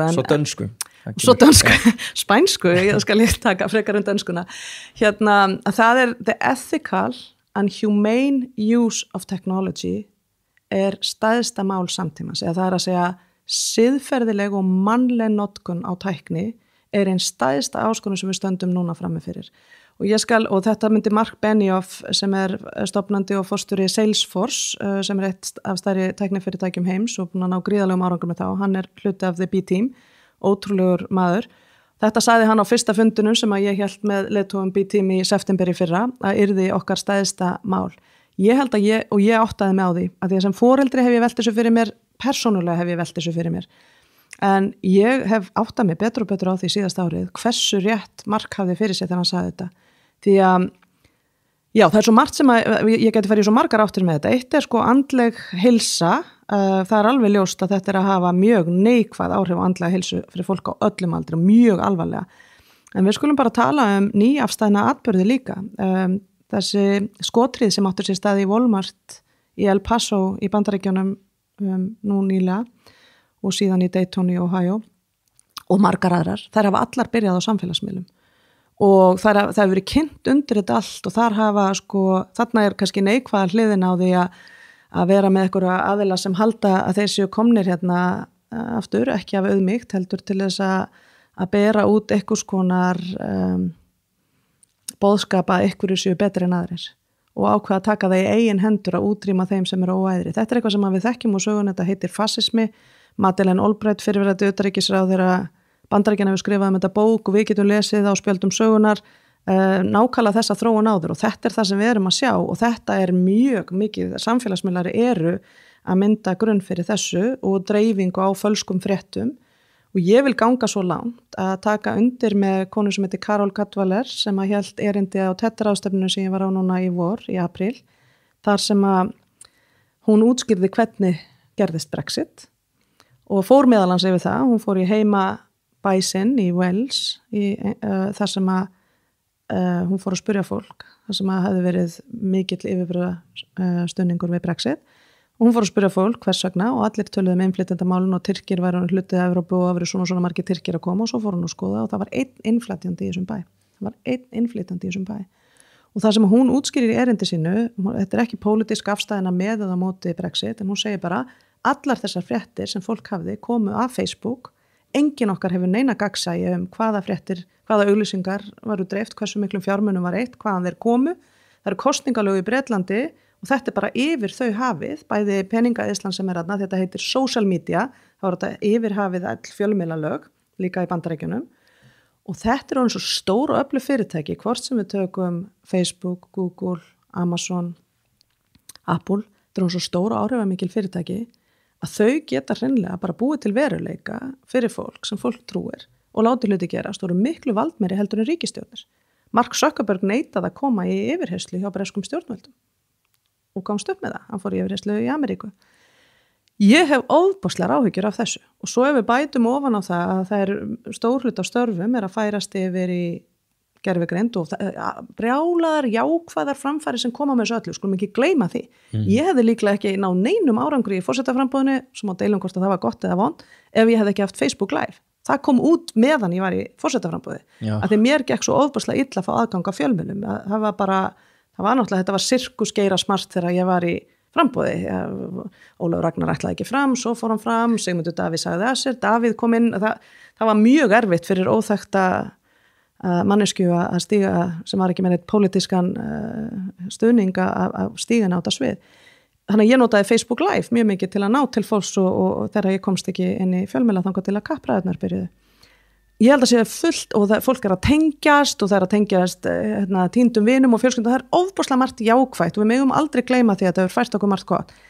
En í dag vil ég meina stæðsta ógnin við lýðræði í heiminum sé að finna þarna. Og ég hef áhyggjur af kosningunum 2020 í Bandaríkjunum og hvort að það verði eitthvað sem hafið yfir vafa. Og ég hef áhyggjur af kosningum sem eiga sér stað út allan heim. Og hvernig þetta að spila inn í. Þannig að ég hef mjög miklar áhyggjur af þessu og svo ef við bætum við gervigreindinni og allt það sem að gerast og ef við ætlum ekki að hugsa okkur í gegnum þessa umbreytingu með siðferði og manneskjuna að leiðarljósi, þá eru við orðin fórnarlögum tækninar en erum ekki að nota tæknina til þess að þjóna þeim tilgangi sem við sem manneskjur með móralskan kompass stýrum. Og það því miður, og þarna núna ætla ég að segja eitthvað sem að verður örugglega gagnrýnt af einhverjum, en ég hef hitt mjög marga af stofnendum og stjórnendum þessara stóru tæknifyrirtækja og að undanskildum Mark Benioff og ég myndi segja kannski 2 öðrum, þá hef ég ekki séð mikla svona móralska siðferðilega vitund hjá fórsturum þessa fyrirtækja og hef ekki þá trú að í þeim búi þeir mannlegu eiginleikar sem þarf til þess að fara með þessi fyrirtæki á réttan máta í gegnum næsta fasa sem við stöndum frammi fyrir. Og ég hef af þessu tölverðar áhyggjur að við sem manneskjur og gognin okkar séu bara orðin uppspretta triljóna hagnaðar hjá þeim og það sé akkurat enginn að velta fyrir sér fjöldamorðum, kosningum, einelti, sjálfsvígum og öðrum samfélagslegum þáttum sem að eiga sér stað á þeirra vegum. Og ég búin að hlusta á viðtöl við marga þeirra og hef setið í kringum lítil borð þar sem þetta samtala á sér stað því að B-team stöðugt að reyna að draga að borðinu fórustu fólk úr öllum geirum til þess að ræða þessar stóru samfélagslegu áskoranir. Og ég varð fyrir mjög miklu vonbrigðum þegar ég átti það samtal við helsta fórustu fólk úr tæknifyrirtækjum. Ertu svartsýn þá á framtíðina? Ég held að þurfi lagasetningu. Að það bara ég hef ekki, já, þarna aftur þarna greinir kannski, þess vegna ég kannski svona glöð hjá B-team að þarna fórustu fólk úr einkageranum ekki gegn öllum inngripum stjórnvalda. Ég held að þurfi lagasetningu, ég held að þurfi auki gagnsæi mér finnst ekki í lagi að kosningar séu í auknum mæli háðar á samfélagsmiðlum en það geti enginn fengið að vita hverju eitt, hvort auglýsingar séu réttar eða rangar. Þetta allt þarftu að standa skil á ef þú ert í venjulegum fjölmiðlum. En nú bara heimurinn búin að breytast og stjórnvöld hafa bara ekki haldið í við þetta. Og það var mjög áhugavert á sömu TED-ráðstefnu og Karol hélt þetta erindi, þá var viðtalið Roger McNamee sem var einn af lykilfjárfestum bæði í Google og Facebook, kynnti Mark Zuckerberg fyrir Sheryl Sandberg. Og ég búin að hitta Roger núna nokkru sinnum að því að mér finnst mjög áhugavert að hlusta á hans pælingar en hann, hans leiðir hafa skilið við þessi fyrirtæki og hann mjög efnaður fjárfestir, kemur úr áhættu fjárfestingabransanum en eyðir núna öllum tíma sínum með Chris Hughes sem var einn af meðstofnendum Facebook í að berjast í Washington DC fyrir að stjórnvöld vakni upp og átti sig á hvaða skrimsli við erum með á höndum og hversu mikilvægt það að við grípum inn í áður en lýðræði allstar í heiminum farið. Finnst þér ekki eins og nú, þú tala mikið fyrir jafnrétti og umhverfismálum. Mér finnst eins og fréttir af báðum þessum málefnum sem náttúrulega mjög svona heit málefni. Það er svona einhvern veginn, þetta varðar alla. Mér finnst þetta svo rosalega neikvætt. Mér finnst ég bara sjá neikvæðar fréttir og þetta náttúrulega dregst inn umræðan fjölmiðla og hvað þeir gera til þess að fá athygli og þeir lifa á athygli og fá peningarna sína þar og allt það. En bara svona eins og, þú veist, mér finnst jafnvægið vera það að bara frétt að við eigum, 11 ára eftir ólifað, neikvæð versus jákvætt, já, þessi skemmtistæður hættur að bjóða upp á plastur. Bara svona, finnst bara balansinn vera hræðilegur og mér finnst ég ekki geta farið inn á neina fréttasíðu án þess að finna þessa neikvæðni og þess vegna kannski vill maður draga úr fjölmiðlanótkun út að þetta bara skaðlegt eða fattur, þið líður ekki vel af þessu. En mér finnst svona hvort að þú finnir fyrir því að þetta eigi við rök að styðjast þessi málflutningur að báðum þessum málefnum út að þú ert nú að starfa í þeim báðum. Já, ég deili svo sannarlega skoðunðinni með að það borgi sig að takmarka inntöku fjölmiðla og ég reyna að gera það mjög skipulega að yfirlögur á það og ég byrjaði á því bara eftir efnahagshrunið á Íslandi. Þannig ég er búin að gera það alveg svona í 10 ár. Að því ég komst að því bara á eiginskinni að þegar þú horfir og hlustar á ljósvakamiðla þá eiginlega alltaf verið að hreyfa einhvern veginn við tilfinningun í þér með einhverju svona æsi fyrirsögnum og það mann ekkert gott að vera alltaf í því ástandi og það býr til svona ástand í þér einhvern veginn að þú bara nærð ekki að sitja almennilega í þínu skinni og taka inn upplýsingar og hugsa skipulega þetta. Þannig að ég sjálf með svoleiðis aðferðir og já, mér finnst fjölmiðlar og ég held ekki einu það, ég meina það bara búið að sýna fram á það verið að dreifa, bara við erum með vísindalegan rökstuðning fyrir því að það verið að dreifa miklu meira æsifréttum, neikvæðum fréttum, hræðilegum fréttum heldur en jákvæðum fréttum. En það fullt af fólki að reyna að vinna í hinnu og fullt af fólki að reyna að gera, en þetta pínu erfið því að tekjumódel fjölmiðla hefur líka átt á brattan að sækja, þannig að margir sem hafa haft góðar hugsjónir, ég hef kynst mörgum, við deildum skrifstofum tíma með News Deeply í New York sem að fyrirtæki sem séraði sig, stofnaði konur sem ákvað að séra sig að fara djúpt í málin og fella málin mjög vandað en þeir lent í vandræðum með bara sinn rekstra grunn, þannig að það ekki mikil eftirspurn í samfélaginu endilega fyrir dýftinni og balansnum og öllu þessu sem að ég held að væri betra fyrir okkur, það verður bara að segjast eins og þannig að við þurfum að byrja okkur sjálfum og eitt verkefni sem að við höfum nokkrir leiðtogar í B-team hafa verið að koma að heitir Digital Declaration eða sem yfirlýsing farsíma fyrirtækja og fyrirtækja í tæknigeirum og alls ekki allir búin að skrifa undir þetta en það eru komin nokkru tugir forstjóra sem eru að reyna að setja sér í rauninni einhverja siðareglur og einhverja reglur hvernig þeir ætla að taka á þessum málum því að hinga til hafa svörum frá Jack á Twitter eða Mark á Facebook mestmegnis verið við getum ekki verið í ritskoðun. Hvar línan þegar eins og ég segi það verið að hvetja til fjöldamorða á miðlinum þínum og getur það verið eðlilegt að það sé bara að því að þú ert að tengja heiminn þá ætlum þú bara ekki að bera neina ábyrgð á því eða þegar kosningum stólið eða þetta ofsalega erfið viðfangsefni þannig að við höfum verið að styðja við og nokkru leiðtogar hjá okkur umræðu þetta meðal annars í Davos og víðar þar sem að við erum að tala að hluti af þessum nýja samfélagsáttmála sem heimurinn þarf að finna út úr hegðun okkar sjálfra. Eitt af því sem að ég til dæmis lagði mikla áherslu á í kosninga í framboðinu 2016 var að ég vildi að við gengjum fram í samfélagsmiðlum eins og mér finnst það ég að gera það. og það voru margir í mínu teimi pirraðir að ég vildi ekki að við værum með neikvæða komment eða með eitthvað aðla sem væri því að kommentra neikvætt aðra eða dreifa ykkur. Ég hafnaði algjörlega að fara þá leið og ég svaraði sjálf, þess vegna svaf ég svo lítið, öllum fyrirspurnum sem kom á öllum mínum eigin vefsíðum, bara þannig að það væri alltaf röddin mín og alltaf í þeim tón, bara lengi framan og alveg undir að síðasta voru nokkrir mjög nánir mér farnir að hjálpa aðeins því ég annaði því ekki. En svaraði öllum spurningum og birti spurningar og öll svör á vefsíðinu minni og alltaf, og svaraði líka fólki sem sendi, ef það fór alveg fyrir neðan beltistað þá ákvað ég að fara ekki þangað því að það var ekki hægt að taka, en ef það var gagnrýni þá fór ég bara inn í það líka með minni rödd. En ég ákvað að lesa ekki athugasemdir neinstar annastar því að það bara mannskemmandi og það voru börnin mín Tómas Bjartur og Auðurína sem kendu mér þessa leksju því að áður en ég ákvað að fara í framboð þá spurði ég þau, þá 13 og 15 ára gömul. Við situm yfir borðum kvöldmatt saman fjölskyldan og höfum lengi frá því voru lítil oft verið með hvað gerist gott í dag og hvað var kannski ekki gott og svona allar reyna að fá þau til að spjalla. Mamma fór í forseta framboð. Já, þannig var ég alveg bara, það hefði verið búið að skora mig og ég aðeins að hugsa þetta og þau höfðu svolítið þetta að vera fram hjá þeim, og ég var líka svolítið að reyna að láta þetta fara fram hjá þeim og spurðu hvað gæti verið gott við það og hvað gæti verið vont.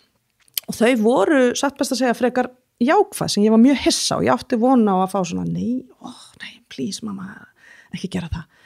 En þau voru jákvæð og þá sagði ég, mér fannst þau of jákvæð. Hún sagði, þið gerir ykkur enga grein fyrir hvað þetta þýðir. Ég fór inn á Devaf og náði í tórn og sagði, lesiði, athugasemdirnar lesið, svona verður talað um mömmu. Gerið ykkur grein fyrir, svo sýndi þeim þetta. Og það var svo fyndið að þau, Tómas Bjartur byrjaði þá 15 ára og hann ýtti á eina manneskjuna þarna og sagði, sérðu, þessi manneskja á enga vini. Ertu vissum hún sé einu svona til? Ég vissi ekki einu svona að væru til svona bottar sem að væru bara fake manneskjur sem væri að dreifa fake drullu. Ég hafði aldrei heyrt um þetta þarna. Ég læriði ýmislegt í framboðinu. Og maður einhvern veginn svona líka trúir því ekki að, þetta ekki á Íslandi. Svona, en það var alveg, við kynntumst því mjög vel í mínu framboði, en við neituðum að fara í þá átt. Dóttir minn fann einhvern annan og sagði, sérðu þessari manneskju líður augljóslega illa. Allt sem þessi manneskja setur neikvætt og líður illa. Kannski getur þú hjálpa þessari manneskju og væri fórseti. Og þannig allt í hennu voru börnin mín bara með miklu betra svona viðhorf. Þau lét ekki þessar athugasemdir sem voru ljótar einhverjar opinbera manneskjur gera það verkum að þú gæfir ekki kost á þér. Og það held ég að sé nefnilega hluta til líka vandinn við þessa menningu sem við erum búin að búa til og höfum einhvern veginn ekki náð að finna nýji siðferðileg viðmið í kringum en þá að hugsanlega dregur þetta úr góðu fólk að gefa kost á sér sem þýðir að við í rauninni fáum kannski bara verra fólk sem tilbúið til þess að fara í lægstu læðir til þess að fá völd. Ja, 100%. Þannig að við erum akkurat núna í því tímabili í heimsögunni þar sem að fullt af svoleiðis fólki að nýta sér þetta til þess. Og þeir sem að kannski hafa aðrar hugsanir hika við vegna þess að það ekkert auðvelt að vera móðir, faðir eða bara manneskja sem að fólk leyfi sér að ljúga eða segja eitthvað án þess að nokkuð tíma gefa viðkomandi kosta og svara því eða gefa sína hlið. Þannig að hugsanlega hefur allt þetta áhrif á það að við erum með verra fórustufólk allan heim heldur en við hugsanlega myndum fá annars. Og þess vegna hef ég líka talað mikið fyrir utan að finna svona sitt eigin manifesto, að vita fyrir hvað stendur, þróa sinn eigin áttavita, að hitt sem að það svo ótrúlega mikilvægt að við áttum okkur á því að við búum á slíkum tímum í heiminu, þessum áskoranir eru svo margar og stórar og það mörg að taka, að það ekkert okkar sem getur sagt, það eitthvað leiðtogi þarna sem ætlar að gera þetta og leysa þetta. Þessi leiðtogi þarna kannski ekki endilega að koma til góðs. Ég held að við séum að fara inn í nýtt tímabila sem ég vil allavega endur skilgreina hvað þýðir það að vera leiðtogi. Ég held að búi leiðtogi í okkur öllum. Í hverju einustu mannesku býr leiðtogi. Spurningin bara fyrir hvaða jákvæðu breytingum ætlar þú að beita þér? Hvernig ætlar þú að láta gott að leiða? Og hvert og eitt okkar þarf svolítið að spyrja hvað ég að gera í þessum heimi? Hvernig ég að hafa mér á samfélagsmiðlum? Hvernig ég að nýta kosningarétti minn eða ekki? Hvernig ég að upplýsa sjálfa mig? Hvernig ég að ræða fake news við börnin mín eða félaga mína? Hvernig ég að kynna mér málin áður en ég bara stekka með hjörðinni og hef eitthvað á skoðun og manneskjum og málefnum? Ég held að næsti fasi, og ég hef, þannig að þú spurði mér nefnilega hvort ég væri svartsýn, og mér langar að segja svona til skamstíma og já, stundum daga þar sem að það hellist aðeins yfir mig. Maður getur ekki unni í svona stórum áskorunum á þess að fá stundum yfirþyrmandi tilfinningu og svona ákveðin magnleysi og máttleysi gagnvart í öllum. En ég eiginlega alla daga. Enda ég alltaf á að fara fram á rúminu hugsandi, það verður þá allavega ekki að því ég gerði ekki það sem að ég get gert. Ef að það endar illa og ég held að til lengri tíma litið og þá ætla ég að taka svona kannski, ég held að næstu 10 ár verði mjög erfið og ég held að bara næstu 18 mánuðir ráði mjög miklum úrslitum hvert við erum að fara, til dæmis í loftslagsmálum og hvort og í svona þróun lýðræðis allan heim. Ef okkur lánast að gera rétta hluti þá er ég mjög bjartsýn að innan 10 ára þá verði þessi gildi sem að ég trú á og þetta samfélag sem ég veit að við getum búið til, því að við erum líka hönnuðir í þessum heimi, við getum hanna þá framtíð sem að við kjósum að hanna, að ef við förum meðvitað inn í það ferli, að þá getum við skapað þá framtíð. En það gerist ekki vegna þess að einmanneskja, hvort sem hún heitir Halla eða Snorri, gerir það. Það er vegna þess að fullt af fólki ákveður að rísa upp og finna út úr í hvernig það hefur áhrif og ekki bara með því að mótmæla, heldur með því að meðmæla. Að við þurfum að svona fara, við erum búin að vera í því svolítið, sko, að vera á móti og vera á móti og vera á móti og nú þurfum við að skammast líka svolítið, sko. Já, benda út gluggan og það eru óbáslega margir duglegir við að segja þessi þarna þetta rámt, þessi þarna og það eru færri að taka speilin og segja hvað er ég að gera, hvernig fyrirmynd er ég, hvernig lifi ég mínu lífi, hvernig er ég að láta gott að mér leiða. Það geta allir látið heilmikið gott að sér leiða. Það fá ekki allir þetta tækifæri sem ég hef í þessu starfi til að vinna með áhrifamiklu fólki í að gera það og þessuna vakna ég alltaf með mikla ábyrgðartilfinningu líka.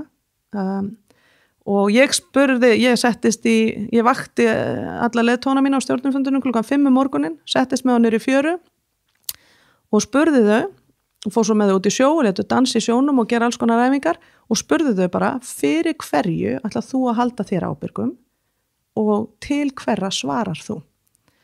Og það sem er svo áhugavert þegar þú spyr, til hverra svarar þú? Ég spyr sjálfa minna alltaf að þessu. Ég svara til Tómasar og Auðarínu og þeirrar kynslóðar og þeirra barna. Ef að ég er að gera eitthvað sem skilar verri heimi til þeirra, þá er ég bara ekki að standa mig. Og eins og staðan er í dag, þá getum við sem erum í forystustörfum, hvar sem við erum, og ég segi bara við og tek sjálfa mig með, ekki sagt að við séum að skila ykkur betri heimi. Þannig að við verðum bara að gera betur. Þannig að ég hef aldrei litið á það sem hlutverk mitt í hverju sem ég hef verið að gera, að reyna að hagnast sjálf eða hámarka hagnað fyrirtækis eingöngu, hvort sem ég hef sittið í stjórnum eða verið í stjórnundastörfum. Ég hef alltaf litið á það sé einhver stærri tilgangur, einhver æðri tilgangur og hann hefur orðaðar með ýmsum hætti. Þegar vorum í háskólum í Reykjavík sögðu að við vildum auka samkeppnishæfni Íslands og kynna Íslendinga fyrir frumkvöðlahugsun og ég held að hvoru tveggja hafi verið mjög gott. En fyrir mér, ég fæddi börnin mín meðan ég var þar, ég var með Auði í krafti kvenna sem var stórt jafnréttisátak þegar ég var þar og fyrir mér vaknaði ég á hverjum degi og segi ég ætla að sýna börnunum mínum að þau geti búið í heimi sem er sjálfbær og þar sem er jafnrétti. Þannig að þessi mál eru mér miklu stærra heldur en B-team eða forsetaframboð eða þau eru það sem raunverulega skiptir máli. Að við sköpum heim sem að við getum horfst í augu við næstu kynslóður að sé allavega ekki verri og núna stefnum við hraðbyrði að hann verði miklu verri.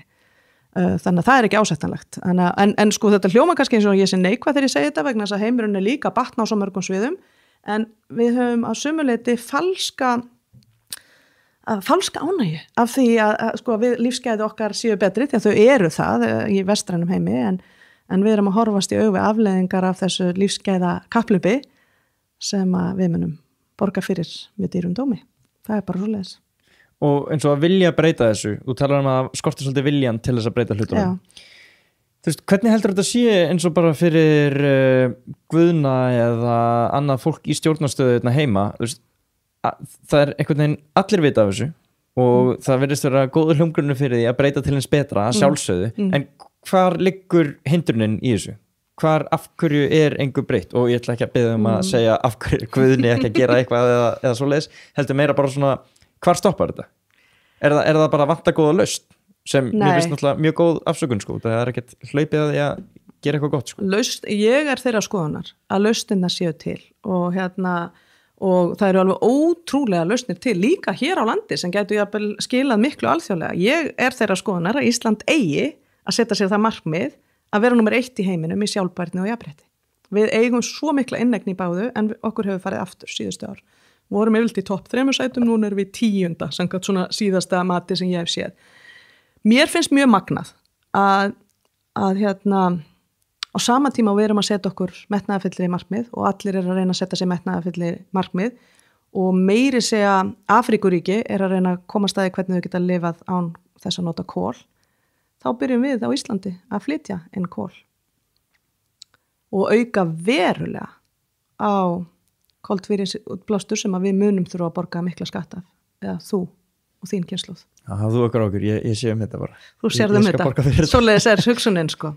Og ég veit ekki hvort að fólk í landinu veit þetta almennt, en við erum bara nýbyrjuð að flytja inn kol. En það með þegar ég heyri svona, þá bara svona, hver leiði þetta? Eða skilur, það mín spurning nákvæmlega og flest, ég hef reynt að leita svara við því og flest svörun sem ég hef fengið bara þetta var, þessi ákvörðun var tekið fyrir minn tíma.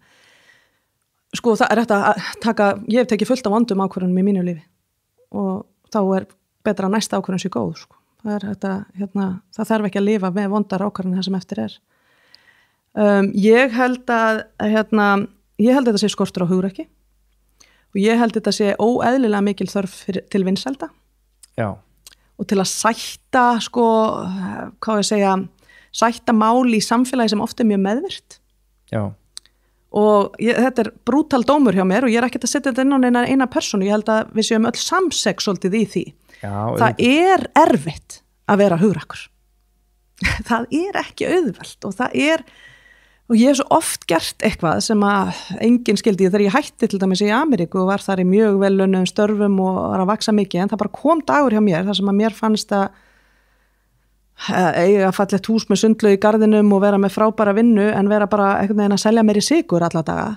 Bara var ekki nóg fyrir mig. Það skildi enginn þessa ákvörðun hjá mér þá, akkur ég myndi ákveða að koma heim til Íslands og yfirgefa þetta allt. En þetta var rétt ákvörðun fyrir mig og seinna kom ég ljós. Ég hitti manninn minn sem ég gæti ekki verið heppnari með og eignaðist börnin mín og tók þátt í ótrúlega skemmtilegum verkefnum hérna þó að það kom ekki endilega í ljós strax.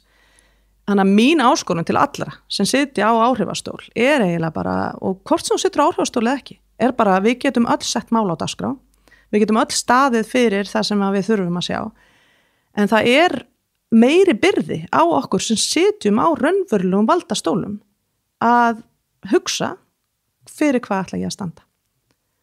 Hvað ætla ég að gera að mínu, eitt af þessum, ég myndi segja að þessar 3 áskoranir kannski 4 eru mjög góð byrjun að fara á þann lista. Ætla ég að auka hugrekkið og metnað í loftslagsmálum. Ætla ég að leggjast árar í að auka jafnrétti og þá ekki bara kynjajafnrétti, heldur líka fjárhagslegt jafnrétti og jafnrétti fólk sem í auknum mæli að verða flóttamönnum út allan heim vegna þess að loftslagsbreytingarnar gera það að verkum að það uppskýrubrestur, það ekki vatn, þú getur ekki fætt lengur börnin, þess vegna ertu konu á flótta. Minnsti hlutin stríðsflóttamaður. Loftslagsbreytingar að orsaka flóttamannavandan sem að orsaka mikla breytingar í lýðræðinu út allan heim. Þannig að ætla ég að hugsa þau mál, ætla ég að hugsa hvernig við byggjum traust og trúverðuleika stofnana og forystu fólk samfélagsins þannig að verði til samfélagsáttmáli, ætla ég að hugsa hvernig við setjum okkur siðferðileg viðmið og manneskjuleg viðmið í hvernig við leiðum þessa tækni umbyltingu sem óhjákvæmileg og getur leitt margt gott af sér ef við stýrum því í þágu manneskjunar, í þágu góð siðferðis. Eða ætla ég kannski að hafa hugrekki til að segja að þetta allt mjög tengt. Við erum að fara í stærsta umbreytingartímabil allavega okkar lífstíma, ég held að sé engin spurning með það og allir sammála það og ætlar Ísland til dæmis að ákveða að vera eitt af þessum þjóðum sem að því við erum til fyrirmyndar í svo mörgu og fáum í rauninni heilmikla virðingu og alþjóðlega stundum ekki alla verðskuldaða en oft verðskuldaða, sérstaklega fyrir jafnréttismálin og við höfum all til að bera til að segja að við ætlum að vera í algjöru forystu líka í loftslagsmálunum og náttúruvernd. Við höfum hins vegar ekki verið að gera þetta vel. Við höfum til dæmis tekið ferðaþjónustu vöxtin hérna án þess að vera með skýra sín sjálfbæra ferðaþjónustu sem að líklega hefði átt að vera bara augljóst fyrir okkur Íslendinga að gera. En við vorum í efnahagsvandræðum, okkur lá mikið á að komast út úr því, það greipum sig ákveði gullgrafaraæði og við gerðum það sem við gerum oft á Íslandi, þetta reddast og þetta hefur reddast, en þetta góð strategisk langtíma sín fyrir Ísland hvernig við fórum í vöxtin í ferðaþjónustu? Svarið mitt við því nei. Og við höfum ekki gert þetta endilega í góðri sátt við umhverfið að samfélag. Þannig að það alls konar breytingar búin að eiga sér stað í okkar samfélagi án þess að það hafa átt sér stað nokkur umræða það. Þannig að ég held að við þurfum að bæta okkur í svona strategiskri fórustu og langtíma sín fyrir hönd þessara þjóðar og þá stöndum við betur en eiginlega allar þjóðir í heimi til þess að gera það og ég held að bara jafnvel sé ekki betri staður að búa á ef okkur tekst bara að lyfta okkur upp á aðeins faglegra plan og finna hugrekkið, horfa til lengri tíma og taka góðar ákvarðanir fyrir næstu kynslóðir og það hlýtur að vera það sem að leiðtogar eiga að gera. Já, algjörlega. Og ég meina eins og þessar 4 áskorunir sem þú talar eins og þú setti það fram, það hljómar eins og þú veist, þetta var allt þetta allt málefni sem að fólk sammála í rauninni. Ég held það. Og síðan tölum við en það kannski ekki leiðunum. Einmitt sko, og leiðirnar kalla fram eins og, heyrðu, ok, þú veist, mun þetta kosta þig vinsældir eða mun þetta kosta þig fjárhagslegan stuðning. Já. Eitthvað svona sem að byrjar þá fyrst að gera þetta erfitt. Já. Heldur þú til dæmis að þú myndir höndla það betur en einhver annar ef þú værir í þeirri stöðu? Ég ætla aldrei að fara að setja mig á svo háan hest að held að ég sé eitthvað betur en annar. Ég held að það sé ekki þannig, en ég verð að segja samt sko, ég held að og ég var margbeðin að gefa kost á mér til hlutverk á stjórnmálasviðinu eftir forsetaframboðið og ákvað að gera það ekki vegna þess að ég á svo erfitt með að selja samvisku mína eða gildin mín og það bara mín upplifun á stjórnmálum því miður að það sé það svona sterk hjarðhegðun per hvert einasta stjórnmálaafl að góðar manneskjur ná ekki alltaf að gera það sem þær myndu gera sjálfar. Já. Þannig að þetta var bara svona ákvörðun hjá mér þegar ég var búin að fara í gegnum minn áttavita, minn tilgang, mín gildi, að ég hefði ekki frelsi til að vera ég sjálf, nema í forsetaembættinu, þar sem að ég treysti mér til þess að standa í eigin gildum og standa fyrir eigin rödd. Myndi vissulega ekki hafa endalaus völd, en aðra tegundavaldi, áhrifavaldi, dagskrárvaldi, kannski fyrirmyndarvaldi, í einhverjum skilningi og geta boðað fólk saman til umræðina. Ég held nefnilega að það sé ekki þannig að Katrín Jakobs eða Guðni eða Lilja Alfreðs, þetta allt mjög gott fólk. Ég hef bara mikla trú á öllum þessum einstaklingum og veit að það býr ekkert nema gott í þeim. En ég held að þau séu öll, bara dálítið eins og fórustufólki í viðskiptalífinu að vinna innan annmarka sem að gera það verkum að það getur ekki alltaf tekið rétta langtíma ákvarðanir. Ég held að þau séu að gera það líka oft á tíðum. Þau eru að vinna í kerfi sem að í rauninni að úreldast ef ekki orðið úreld og að takast á þessu það er svo mikla nýja hugsun á þessum tímum, þetta kallar svo mikla sköpun og endurhugsun skólakerfis, endurhugsun bara hvernig við stundum lýðræði, hvernig við kjósum, hvað við kjósum og þannig að ég held að þau séu oft bara dakkurinn sniðinn dálítið þröngt, frekar en þetta séu vondar manneskjur, þannig ég myndi aldrei halda því fram. En ég algjörlega viss eitt að ef að allar manneskjur sem í svona stöðum gæfu sér tíman til þess að virkilega ákveða fyrir hvað það standa, hvað er alltaf þetta dagskrá og hvaða gildi eru ófrávíkanleg í því hvernig þau starfa, þá myndu þau öll ná meiri árangri, bæði persónulega og fyrir hönd þjóðarinnar. Ég held að við séum of mikið að elta hjörðina og það sem er fyrir utan okkur og of lítið að finna sannleikan sem býr í okkur öllum.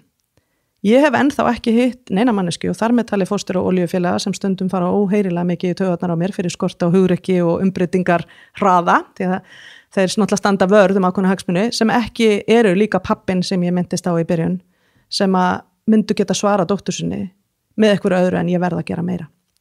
Ég hef heldur ekki hitt stjórnmálafólk, ég hitti kannski meira þetta svona stjórnmálafólk sem á minni línum það að við þurfum að hafa hugrekkið til þess að taka þessi erfiðu mál föstum tökum. Ég hef til dæmis aldrei hitt Trump eða neitt af hans nánasta samstarfsfólki. Ég held að allir sem að gefi kost á sér í svona, þetta er það erfitt, sé að gera þegar því fólki langi að láta gott af sér leiða. Þannig að ég er ekki hérna til þess að segja það sé vond fólk og gott fólk, vond fyrirtæki eða góð fyrirtæki. En ég er hérna til að segja að heiminum þarnast þess að við vinnum út frá öðru gildismati heldur en við höfum verið að gera. Því að þetta gildismat sem hefur ráðið ríkjum í stjórnmálum, í viðskiptum, í fjölmiðlum, í tæknigeiranum, hefur skilað okkur eftir með loftslagskrísu. Þetta er ekki bara loftslagsbreytingar, þetta er krísa. Það er krísu ástand, það er engin spurning. Með lægsta traust á okkar samtíma, á öllum stofnunum samfélagsins. Viðskipta fórustufólk nýtur aðeins hærra traust stjórnmálafólks en allt þetta fyrir neðan helmingur af fólki í heiminum treystir þessu forystu fólki og enginn eiginlega treystir orðið stjórnmálafólki virðist vera, alveg sama hvert við horfum og þetta mjög alvarlegt og svo höfum við einhvern veginn, eins og segja, við erum með ósjálfbæra stöðu þegar kemur að jafnrétti. Það ekkert eðlilegt að við séum, ef við skoðar hverjir eru útskrifast úr háskólum og hafa verið í langan tíma, að við séum alltaf með innan við 5% af forstjórum fyrirtækja sem eru konur. Það ekkert eðlilegt við þetta. Og við getum ekkert beðið í 206 ár sem núverandi spá World Economic Forum að muni taka að brúa loka kynjabilinu. Við getum ekki beðið í allir þessi ár vegna þess að við þurfum lausnirnar frá öllu okkar fólki að halda og við þurfum aðra tegund forystu. Og ef við erum bara með fólk sem kemur úr sömu skólum, sama kyni, við erum með bara, sem ég kalla á ensku sameness eða skort á fjölbreytileika, þá mun okkur ekki lánast að finna eins góðar lausnir. Og það staðreynd þegar við erum með fleiri konur í forystu, í bland við góða karla sem eru opnir fyrir því að við notum fjölbreytileikan, þá fara fleiri mál á dagskrá. Málefni umhverfisins fara á dagskrá, málefni manneskjunar fara á dagskrá, það einhvern veginn bara gengur betur í fjölbreyttum hópi, líka í íþróttaliðum, öllu sem við horfum á. Þannig að þetta ekki sjálfbært. Það ekki sjálfbært að 8 manns eigi meira fé heldur en 3,6 miljardar manns. Það ekki sjálfbært.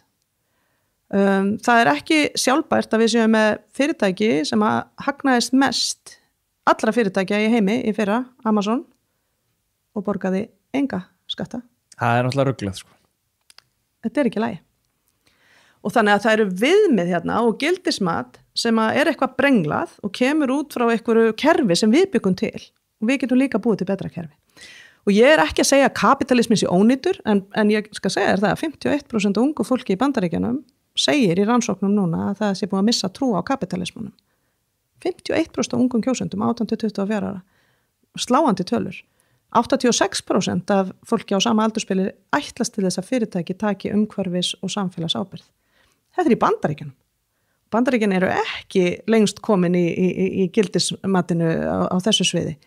Þannig að heimurinn hefur breyst en kerfið okkar hefur ekki breyst.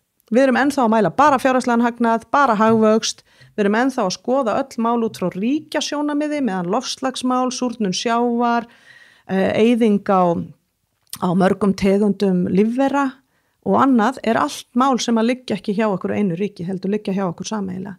Sama tíma erum við að fá forystufólk í nokkrum þjóðum sem að segja sig úr og í stríði við allt og alla og einhvern veginn að segja sig úr þannig að Sameinuðu þjóðirnar virka ekki eins vel og áður og mörg þessi svona alþjóðlegu samstarfsvettvangar ganga illa af því allir eru bara alltaf núna að fara að hugsa sinn hag og ekki þennan sameiginlega hag. En þú getur alveg verið angulskrúi í dag og grætt rosalega mikið í nokkur ári viðbót en þú munt ekki lifa þessa umbreytingu af sem þjóðhöfðingi eða forystu manneski því vegna þess að það engin framtíð fyrir utan það sem plánetan getur gefið okkur og við erum búin að reyna á við erum ekki bara búin að fá gula spjaldið, við erum bara að fá rauða spjaldið ítrekkað frá móður náttúru. Við erum bara komin umfram getu hennar til að styðja við þetta. Sérstaklega þegar við tökum tillit til fólksfjölgunar sem framundan. Við erum sannarlega búin að fá rauða spjaldið frá fólkinu allan heim. Hvort sem það eru gulu vestin á götunum í París að brenna byggingar og valda miklum skaða fyrir hagkerfi því að það treystir ekki stjórnvöldum til þess að sjá sinn hag og heldur að stjórnvöld séu bara að sjá sérhagsmuni. Ég geti haldið lengi áfram, en það engin framtíð fyrir neitt ef að við erum komin umfram þar sem að móður náttúra getur lifað af, sem að við erum löngu komin, ef við erum ekki með samfélagssáttmála, og ef að lýðræðið okkar heldur ekki, hvað tekur þá við? Og sagan segir okkur, það eru munstur í sögunni, að það sem tekur þá við sé ekki gott, sko. Bylting, fasismi, átök,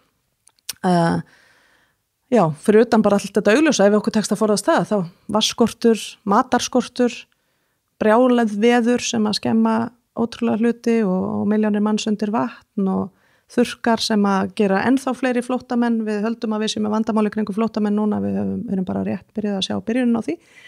Þannig að það ekki þannig að þú getur bara þá skroppið í eldflaugina en all annara plánetu og haft geðveikt líf, sem að ég held að sumir sé að veðja á. Ég hef ekki trú á því plani. Ég held nefnilega að það sé alveg hægt að búa til þessa framtíð sem við viljum bara hér á þessari jörð, en það krefst þess að við stöndum öll upp og öxlum meiri ábyrgð. Og það þarf ekki að vera verra líf, það fallegt líf og ég held að þú hafi haft rétt fyrir þér þegar þú sagðir, Það of mikil neikvæðni í umfjöllunni. Sko þetta stæðsta viðskiptatækifæri sem að mun koma á okkar líftíma að allir sér tækniumbylting og allir sér breyting frá því að vera í jarðefniseldsneyti yfir í græna og væna tækni sem orðin ódýrari nú þegar. Þannig að þetta alveg ótrúlega skynsamt efnahagstækifæri og á þessu gætu byggt mestu og flottustu framfarir sögunar og þær þurfa að gerast á næstu, við þurfum að vera komin í að það sé ekki lengur neitt koltvísýringsútblástur nettó í heiminum 2050. En það þýðir að næstu, að þetta verður svo lengi að hafa þessi áhrif, að næstu 18 mánuði þurfum við að fá allt alvöru fórustu fólk í stjórnmálum og fyrirtækjum til að stíga upp og hafa hugrekki til að setja sér markmið sem eru mjög metnaðarfull og líti út fyrir að vera næstu því ómöguleg, en treysta því að við fólki munum sameiginlega að finna viskuna til þess að finna þær lausnir sem vantar upp á, sem ekki margar. Batteritækni þarf að bæta staðins og það eru svona, en hraðin í þessu svo mikill. Þannig að ég held þetta séu mest spennandi tímar. Já, ég meina það svo freistandi og eins og sér bara með, bara til að taka eitthvað dæmi eins og Tesla. Já. Þú veist, það mjög vænt kostur fyrir einhvern sem á fínan pening og langar að kaupa sér bíl. Já, en þetta þarf að vera eitthvað sem fólk hefur efna. Já, algjörlega, en ég meina þetta náttúrulega stefnir meir og meir í þá átt að geta búið upp á svona sportlegan bíl sem rafmagns, það var ekki búið fyrir nokkrum árum. Bílafyrirtækin eru komin á undan þjóðhöfðingum í að setja sig metnaðarfull markmið. Það dálítið magnað. Það ekki allir sem áttar sig á þessu, en við erum að vinna heilmikið ég seti í stjórn sem heitir We Mean Business, sem allir sem að vinna í loftslagsmálunum, svona sambærileg samtöku okkar vinna saman í og urðu til í tengslum við París og við erum að vinna mjög mikið saman með ákveðnum leiðtogum fyrirtækja og bílaframleiðendur eru sjálfur búin að ákveða að drepa niður ákveðna fossil fuel tækni í sinni framleiðslu núna. Það áður en flest ríki eru búin að setja sér þá sín sem að ég vil meina að við hefðum átt að gera hérna strax eftir hrun, sem var bara við ætlum að, til að byrja með bara skattleggja í rauninni jarðefniseldsneyti bílana og setja hvata á þessa grænu, þannig að við fluttum ekki inn eina bíla í 5 eða 6 ár. Svo byrjuðum við að flytja inn aftur bíla sem að við hefðum alveg getað sleppt í að allavega minnstakosti fara í hybrid bíla og setja hvatan á það, því að Ísland með sjálfbæra orku á öllum sviðunum að skipum og bílum og meiri segja að skipa tækninni flegi núna fram, en bílatæknin hún komin. Við getum verið á stæðstum hluta á umhverfisvænum samgöngum í bílum. Þetta til, en þarna þarf, en ég held, mér skilst að við séum búin að setja okkur þá sína 2030 ætlum við að vera komin þangað, en það hefði verið rosa kostur fyrir okkur að taka þessa ákvörðun strax þarna þegar við hættum að flytja inn bíla í mörg ár eftir efnahagshrunið. Þá værum við bara komin þangað núna. En það þarf hugrekki. Ég ekki að halda því fram að stjórnvöld eigi að leysa allt, en það eru ákveðnar svona stórar ákvarðanir sem að einkageirinn einn og sér eða við sem manneskjur getum ekki leyst. Það þarf að setja ramman. Og einn af þessum ákvörðum til dæmis Oslo að stíga núna og Noregur að stíga mjög hugrakkar ákvarðanir á þessu sviði og við Norðurlöndir stöndum mjög framalega miðað við Ameríku, mér fallast stundum hendur þegar ég hugsa það þar sko. En bílafyrirtækin eru komin mjög, þau eru bara virkilega að taka hugrakkar ákvarðanir þessa dagana og eru að koma hver yfirlýsingin á fætur öðrum frá bílafyrirtækin sem segja bara þetta framtíðin og það engin spurning, hitt ekki í boði. Þannig að, og af hverju skildi það vera? Ég á rafmagnsbíl núna hérna heima og það sem að mér finnst gaman, það bara frábært að keyra rafmagnsbíl, en auðvitað batteri endist ekki eins lengi og sennilega minna í kulda. Þannig að það eitthvað framfæri sem við þurfum í viðbót til þetta verða alveg sambarilegt, en þetta á ekki að þurfa að verða að verra, þetta á bara að geta orðið betra. Mér finnst svolítið svona, sama hafa gerst með eins og bara matvælaiðnaðinn, eins og til dæmis það talað hvað slæmt fyrir heilsuna að borða sykur. Já. Og þú veist, því var, til dæmis hamborgarar og skyndibitastæðir, allt var krökt í hamborgarastöðum og bara hamborgarar franskar í búði allstaðar. Já. Síðan þegar fólk byrjar að átta sig á því að þetta ekki málið og það vill ekki fá fleiri hamborgarar, þá allt í einu kjúklingastæðir út allt saman. Og þú getur alltaf fengið kjúklingarétti. Og síðan segir fólk, ég vil ekki, kjúkling út að hann slæmur fyrir umhverfið og allt þetta, kjötiðnaðurinn og jari, þá einhvern veginn bregst alltaf markaðurinn við út af því að það liggur viðskiptatækifæriðar. Liggur alltaf viðskiptatækifæriðar og þetta akkurat þetta sem þú ert að lýsa vandamálin hafa komið frá markanum og lausnirnar hafa komið frá markanum og það svolítið það sem B-team að segja. Við þurfum að axla ábyrgð á vandamálum sem við höfum skapað og við þurfum að beita okkur fyrir því að við förum fyrir lausnunum. Og þetta með mataræðið, mér þetta mjög kært. Maðurinn minn fór í heilsukokkanám, fór úr fjármálageranum 2012 og ákvað að fara og læra að vera heilsukokkur. Ég sé þetta úr CrossFit fjölskyldu og þau eru öll að hlæja núna að því að ég sé í viðtali hjá þér að því að þú tala við CrossFittarana. CrossFit podcastinu með. Já, að því að ég eina í fjölskyldunum sem ekki CrossFitinu.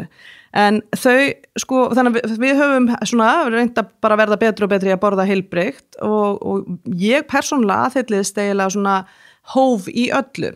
Og það að segja að það þarf ekki endilega að banna eitthvað nema kannski reyndar sykur. Sykur eitthvað svona sem að ég hef bara reynt að forðast datta aðeins í fríinu á Íslandi og svona datta aðeins í eitthvað snúð og svona en það algjör undatekning hjá mér að sykur sé hluti orðið af minni, ég held að það sé svona vara sem gott að sleppa. En það ekki út af því þið var gert grein fyrir neikvæðum áhrifum sykurs? Að sjálfsögðu og svo finnur þau að sjálfur eða prófar og svona. Einmitt sko, að fólk þarf að finna og þarf að finna kostina í því að gefa eitthvað upp. Verður að gera það og þess vegna held ég að megi aldrei taka fram fyrir sko enga framtæki, hvort sem það einstaklingurinn eða fyrirtæki skiptir alveg ótrúlega miklu máli í heiminum og líklega kraftmeira afl til að laga vandan heldur stjórnmálin eru. En það eru hlutverk sem stjórnmálin þurfa að sinna og ég held í auknum mæli þurfi sko engageirinn og stjórnvöld og svona, samfélag fólksins hvort sem það eru umhverfisverndun og samtök að koma meira saman að borðinu og ræða saman meira þessar lausnir því að það enginn einn sem getur leyst þetta allt og ég ætla að gefa þér dæmi úr matageiranum að því að ég eiginlega hætt að borða nautakjöt, það allavega heyrir alveg til undantekninga og ég gerði það ekki vegna sem ég finnst það ekki gott, mér finnst það mjög gott en það svona að umhverfis sjónarmiðum, þetta nautgriparækt virkilega vond fyrir umhverfismálin og það myndi hjálpa mjög mikið ef við myndum öll minnka að borða kjöt. Við þurfum ekki að hætta að borða það, en við þurfum að minnka það og borða betra kjöt, því að það þessi iðnaðarvæðing sem fórum í, sem bara eyðilaði svo margt í vistkerfinu og líka í okkar heilsu og þetta skila sér í alls konar lífstílsvandamálum og svona. Síðan var til fyrirtæki í Bandaríkjunum, tiltölulega nýlega, sem heitir Beyond Meat og býr til kjöt í rauninni hvað kallar maður þetta? Já, bara vísindalega framleiði kjöt og þetta alveg bara búið að vera stjarnan á hlutabréfamarkaðnum, þetta bara kjötlíki nákvæmlega og á að vera betra fyrir þið en ég var nýlega að lesa rannsókn að ef þú ætlar að borða nautakjöt að þá kolefnissporið af vistvænum framleiddu kjöti jákvætt ef við gerum það bara á hana vistvæna máta ekki hennan versmiðumáta meðan það ennþá aðeins neikvætt af Beyond Meat. Þannig að í rauninni ást að veljaði borgaran, þá versti borgarinn versmiðuborgarinn, næst versti Beyond Meat, eða þú ætlar að halda því það, og sá besti bara að fara aftur í landbúnaðar aðferði sem við kunnum og erum víða í og fyrirtæki eru byrjuð að vera stofnuð, það eru núna svona búðir út allt í Bandaríkjanum sem eru stofnuð í sumum tilfellum af grænmetisætum sem að eftir mörg ára því fundu svona að það var kannski ekkit endilega hinn fullkomna laust þó að þau væri meðvituð þetta og þannig að þau eru alveg farin að borða kjöt en bara minna af því og meiri gæði og borga meira fyrir það. Ekki og þurfir endilega eyða meiri tíma overall, bara borða gott kjöt ef þú borða kjöt sem ræktað á góðan máta. En þannig er það borga meira fyrir það. Það þarf líka að selja þér að þetta sé betra fyrir þig. Það þarf að selja að þetta sé betra fyrir þig og auðvitað þarftu að hafa efn á þessu og það stór hluti eins í Bandaríkjunum sem að elu börnin sínu upp á McDonald's að því að það ódýrast. Það bara og fljótlegast. En það hefur komið ofta óvart hvað ég get borga lítið fyrir máltíð sem óholl. Það ofboðslegt vandamál. Það rosalegt. Já. Þannig að hún sagði þetta vel, hún heitir Isabel Kotzer, ein sem í B-tími fórstjóri orkufyrirtækisins Engie í Frakklandi, eina konan sem fórstjóri í frönsku kaupullinni. Ótrúlega flott, við vorum að ræða þessi mála eins út frá að núna hlýnunin að gera það verkum að það eru hitabylgjur út allt. Þannig að fólk allt í einu farið að vilja fá loftkælingar, þar sem það hefur aldrei verið með loftkælingar áður, Frakklandi, Englandi, Spáni, Portugal, Ítalíu, þetta eru búin að vera ofboðslegir hitar núna síðustu sömur. Og alveg búin að vera skóareldar og alls konar eyðing líka, þannig að þetta bara mjög alvarlegt ástand. Og eins og hún sagði, það komin þessi tækni sem gerir það verkum að þú gætir verið með loftkælingu án þess að vera með neikvætt spor. Þú veist, tækninni að fleygja svo mikið fram í þessu. Og við það komin græn og umhverfisvæn orka til þess að knýja þessi tæki. En þau kosta ennþá meira. Þannig að einn af stæðstu framförunum sem við þurfum að einbetta okkur á og þess vegna þurfum við einkageirann og líka öflugan stuðning við rannsóknir og framþróun og fjárfestingu í nýrri tækni að það við þurfum að geta búið þetta til þannig að þetta sé ekki bara luxus ef þú átt nógan peningu getur fengið Tesla og umhverfisvæna loftkælingu og svo framvegis. Við þurfum að gera þetta fólk þarf að hafa efna á þessu. Og þarna þurfum við svolítið kapitalismann að fólk horfa át og segja, heyrðu, býðu. Þannig að það risastórt viðskiptatækifæri í því að gera sustainability eða umhverfisvænar loftkælingar ódýrar. Stæðsta viðskiptatækifæri núna í þessu og það eru fyrirtæki sem eru algjörlega brillir í þessu. Mér langar að nefna eina sögu frá Indlandi að því að margir segja alltaf Indland og Kína að draga en það að mörguleiti margt að gerast þar sem metnaðarfyllra en í Ameríku í dag, sannarlega.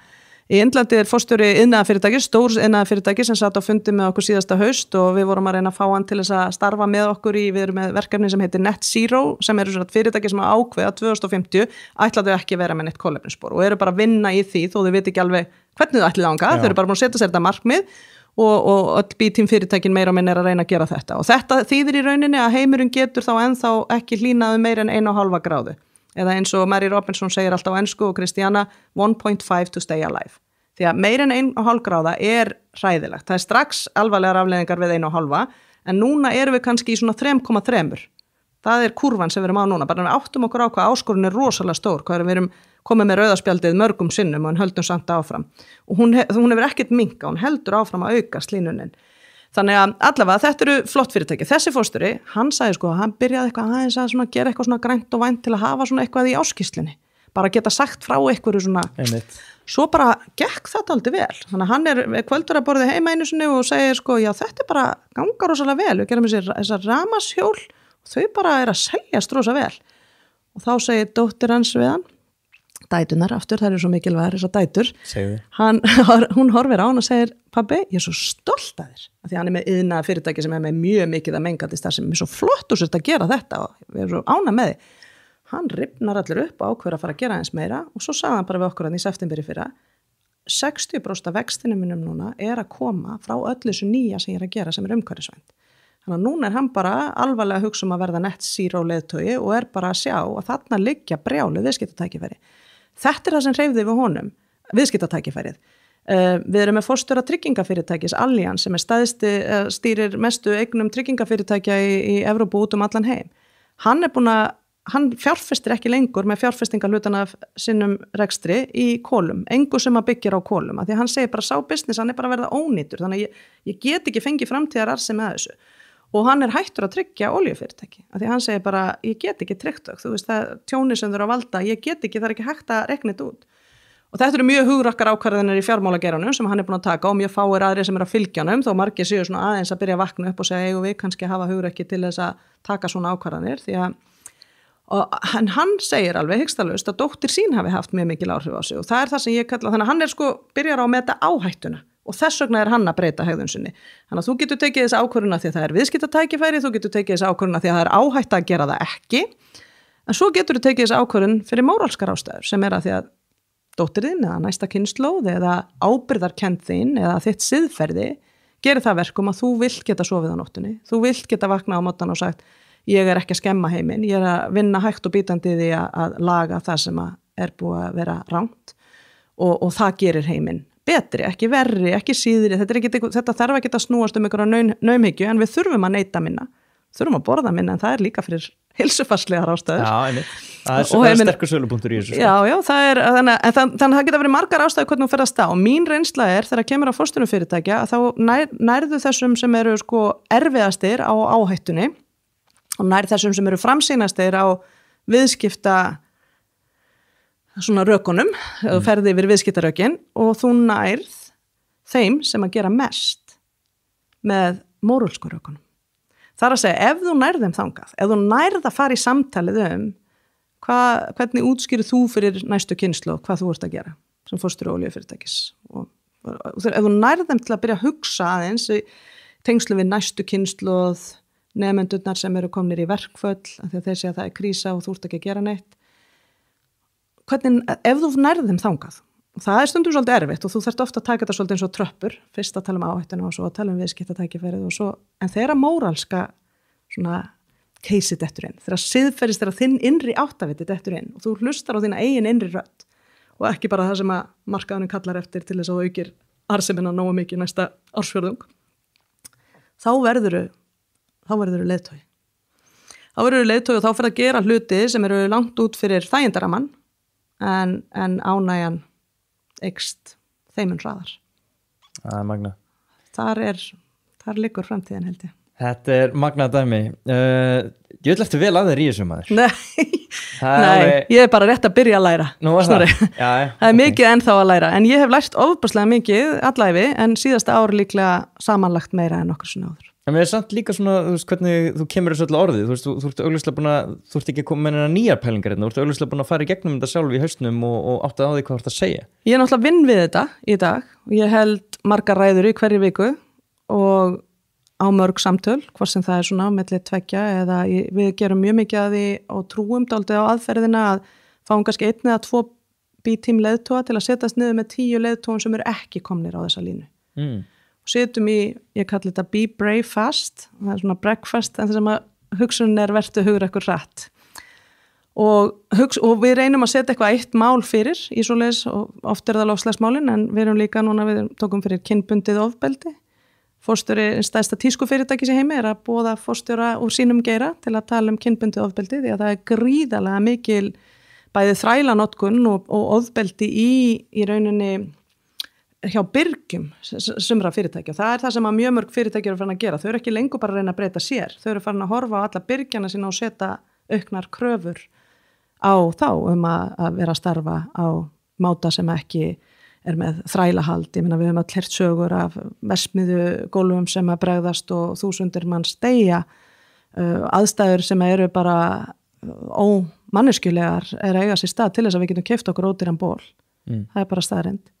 Og ég held að engan langi í ból sem ef þú veist þetta en það bara ekkert sérstaklega mikið gagnsæi þetta þannig að við áttum okkur oft ekki á og bólurinn er ódýrari þannig að ég held að þessi siðferðis vitund hún eða þessi ábyrgð hún farin að ná út fyrir fyrirtækið þitt í það að ná til byrgja og samstagsaðila og í auknum mæli eru geirar farnir að koma saman og þú byrjaðir á að spyrja mig tískugeirin núna að koma saman, við erum að reyna það eru margir að vinna saman að þessu, við erum að reyna að ná svona 15-20% af stórum fyrirtækjum í tískugeiranum til að sameiginlega fara í ákveðin verkefni til að velta stóru hlassi þar, því að það bara landfyllingarnar frá tískuðinanum, öll mengunin sem kemur að litun á fötum, allt þrælahaldið sem í framleiðslu.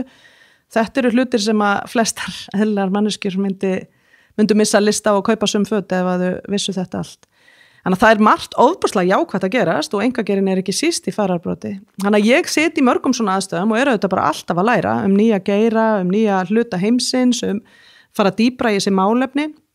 En í lok dagsins held ég að það sem hafi skipt mig mestu máli og ástæðan fyrir því að mér hefur gengið ágætlega að koma þessum skilabóðum á framfæri stundum á daufveiru því að ég ofta að tala við til dæmis þá sem stýra fjármálafyrirtækjum og það ekki endilega alltaf stæðsti það ekki endilega besta siðferðisvitundin í fjármálageiranum, hann mjög drifinn áfram að skammtímagróðunum en þar fólk að byrja að vakna og átta sig á að það bara orðið erfitt að fá gott starfsfólk. Það bara margir fyrir að segja nei, ég bara ekki áhuga.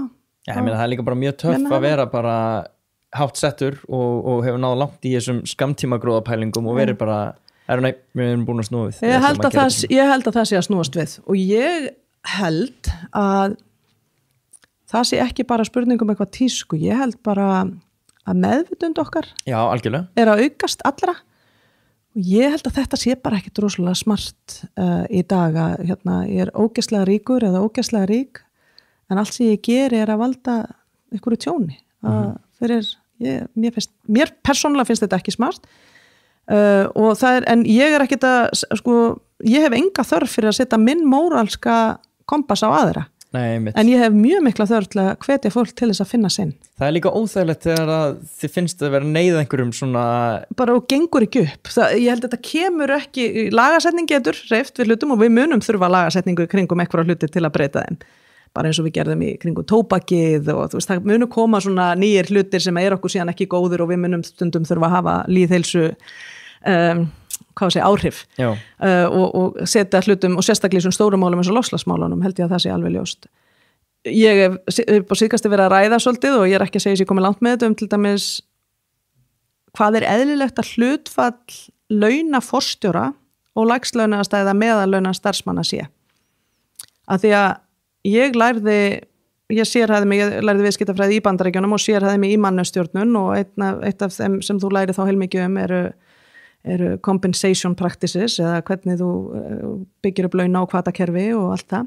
Og þetta 1990 sem ég að læra þetta og þá nú veit allir hvað ég gömul, þú veist ekki einu svona fættur Snorri, en þá voru sko forstjórar með 20, þá var ratioð í Ameríku 20:1 að meðaltali. Forstjórar voru með 20 sinnum hærri laun heldur en lægstu launin. Og þá voru þau 7:1 að meðaltali í Evrópu, Japan og víðar. Á Norðurlöndunum voru það 3:1, það var svona hefðbundi ratio. Þegar efnahagshrunið kemur 2008, þá eru launforstjóra að meðaltali 450:1 í Bandaríkjunum og orðin miklu hærra við annars það líka og svolítið eftir hvort að fyrirtæki töldu sig alþjóðlega ekki. En enn þann dag í dag, að síðustu tölur sem ég sá, að þá meðaltalið ef þú tekur þessu stóru fyrirtæki sem að starfa út fyrir Norðurlöndin, að þá það ennþá 3:1 á Norðurlöndunum. Þannig að jöfnuðurinn hefur einhvern veginn haldist meira á Norðurlöndunum og ég ekkert fyrir það að það endilega að vera eitthvað að halda niður í launum. En vandinn að á þessum tíma hafa lægstu laun list svo lítið eða ekkert. Og þess vegna hafa þau ekki efna á heilbrigðum mat að borga kolefnisskatta, það hafi ekki efna á einhverju hagkerfi sem hefur hækkað öll verð. Þannig að það væri allt í lagi ef að 450 væri, þú veist, ef við hefðum, það þetta bil sem að ég hef áhuga á, meira heldur en að segja að það var að þaka á hversu mikið og getur borgað eitthvað. Ég held að þetta bil sé eitthvað svona, eitthvað 450 svona meira virði heldur en annar? Nei, en síðan líka kannski að horfa á þannig að... Og það holdt fyrir eitthvað að vera 450 sunnum? Nei, en það eru náttúrulega enga reglur á þessu, litlar. Og ég ekki endilega að segja að þurfa að vera regla, en það alveg staðreynd að stjórnir fyrirtækja og forstjórar halda áfram að keppa við hvern annan og segja þannig annar forstjóri sem svona mikið, en það ekkert mikið verið að skoða þetta bil á milli þeirra sem að minnst hafa og þeirra sem mest hafa og hvað það hefur stækkað ótrúlega mikið án þess að það hafi verið verðmætasköpun til að réttlæta það. En þessi lægstlaunasti myndi aldrei ábyrgjast að sá hæstlaunaðasti myndi fá launin sín þegar það kemur að mánaðarlegri útborgun meðan það því öfugt farið fyrir þann sem í stjórn. Já, og þetta sko, það mjög gott að taka svona konkrétt dæmistundu þegar maður að tala svona. Við tökum Disney fyrirtæki sem að flestir þekkja, að þá eru launforstjóra þar einhverstara búin að vera á bilinu 1200 til 1400 meðallaunin sinnum meðalaunin núna í nokkur ár og hann búin að búið til brjálæðislega mikil verðmæti, hún að kaupa rétt fyrirtæki og fyrirtæki hefur gengið mjög vel. Og barnabarn, stofnenda Disney, heitir Abigail Disney, kona sem að fekk nýlega byrjaði þetta á að skrifa honum mörg bréf, af því hún er lítið hlutafinn, hún lappar með Disney nafnið og hún búin að komast að því að starfsfólk sem vinnur í Disney-gorðum annar staðar hefur sumt ekki efna á meðalónum sínum, býr í bílnum sínum að því húsnæðisverð hækkar svo mikið í kringum þar sem Disney World og bara virkilega basla því að það lágmarkslaunin eru lágmarkslaun en ekki, og svo treysta og þjórfía í ýmsum störfum og annað og lágmarkslaunin í Bandaríkjunum eru svo lág. Þannig að hún að berjast fyrir því að hann hækki lægstu launin. Þannig að hún vakti athygli á öllum þessum staðreyndum á endanum, gerði það fyrst beint við hann en á endanum skrifa hann blaðagrein og búin að vera í fjölmiðlaviðtölum. Hún heitir Abby Disney, þannig að þetta auðvitað búið að vekja mikla athygli. Sumir réðust alveg upp og sögðu bara hvað hún að gaggrina, hann búin að búa til brjálu verðmæti fyrir hlutafá, svona ákveðnir aðilar fóru þanga, en ákveðnir aðilar segja, eitthvað eðlilegt við það, þá hann sé búin að búa til brjálu verðmæti, að hann sé með 1400 sinnum meðallaunin í fyrirtækinu. Það, þú veist bara, það nauðsynlegt eða getur og ef það þar getur hann þá ennþá með trúverðugum hætti farið fram og sagt ég get ekki lækkað lægstu launin. Það svarið hjá Walmart og var svarið hjá Amazon, þeir reyndar á endanum gáfu eftir vegna mikilla mótmæla og lækkuðu lægstu launin hjá sér eftir mikla gagnrýni og svona. Þannig að það eru svona spurningar og ég ekki að segja að ég sé með svörin við þessum spurningum en það eru svona málefni sem að eru held ég bara alveg komin tíminn til að ræða vegna þess að á þessum árum frá því að ég læri compensation og það hlutfallið 20:1 og það fer í 450:1 varð ekki til sambærileg verðmætasköpun í reynd. Þannig að í rauninni bara að vera að taka köku sem ekki búin að stækka svona mikið að taka hlutfallslega meira í ákveðin hóp en annan. Og það þessi svona þannig að mín sýn á framtíð kapitalismans og framtíð viðskipta og framtíðarsýnina í rauninni að það þurfa allir að finna að þetta módel sé sanngjarnt og sé þess virði að taka þátt í því annars endum við bara með brotin samfélagsáttmála alltaf. Ég er ekki að segja að fólk sem tekur mikla ábyrgð eigi ekki að geta þjána meira. Ég er kannski meira að velta fyrir mér. Við höfum haldið kannski á sama tíma niðri fyrir neðan fátækramörk. Sannarlega lægstu launum í Bandaríkjunum. Það er bara ekki hægt að deila það. Það er ekki hægt að lifa á lægstu launum sem borguðu þar í þjónustustörfum. Og á því hefur kapitalíska mótilið þar byggt að borga lág laun. Þannig að spurningin á hvaða tímapunkti er þessi skipting orðin. Og mikil. Já. Og það var kannski líka spurning hvort það eru að grípa þar inn í sko, fyrst að svona móralskar ástæður er ekki að, fyrst að þær virðast ekki virka, fyrst að fólk eins og Disney yfirmaðurinn sjáu bara engin mörk á þessu. Það virðist vera og meiri sem margir hlutafar gera það ekki en það er líka og það er svolítið merkilegt að því að það er kannski litli hlutafinn sem hefur litla sem enga rödd þetta en myndi kannski segja eitthvað þetta en það eru svona stórir vogunarsjóðir og aðrir sem að búa kannski í öðrum veruleika sem eru bara ánægir svo lengi sem að arðsemin til þeirra er næg. Þannig að við erum ofsalega mikið að hvetja til þessu stóra verkefni sem er framundan hjá mér að ég er að fara að vinna með fullt af samtökum sem að velta svona málum fyrir sér og að mæla og skoða alls konar hluti í kringum þetta og rannsaka hluti og við ætlum að reyna að fara að vinna sameiginlega að því hvernig getum við komið með hugmyndir hvernig fyrirtæki geti betur haldið utanum árangur á fleiri mælikvörðum en fjárhagslegum, hvernig getum við gert umhverfi, samfélags og svona stjórnarhátta meðvitund hærra undir höfði, þannig að fá fjármálageran með í að segja að þetta er hluta því hvernig við metum virði fyrirtækja, fá samfélagið með okkur í að móta, það er til dæmis fyrirtæki sem heitir Just Capital í Bandaríkjunum sem er að spyrja núna Amerikana alls konar gildisspurningar og út úr því að koma mjög áhugaverða niðurstöður og sem hefur náttúrulega mikið með það að segja hvernig fólk mun sjá ákveðin fyrirtæki sem að vinnustað. Það er að koma í ljósa að amerísk þjóðin er búin að missa mjög mikla þolinmæði við vinnustæði sem að meta manneskjuna og umhverfið lítils. Þannig að það er að verða áhætta fyrir fyrirtæki að lenda neðarlega á listanum í rannsóknunum sem Just Capital er að gera.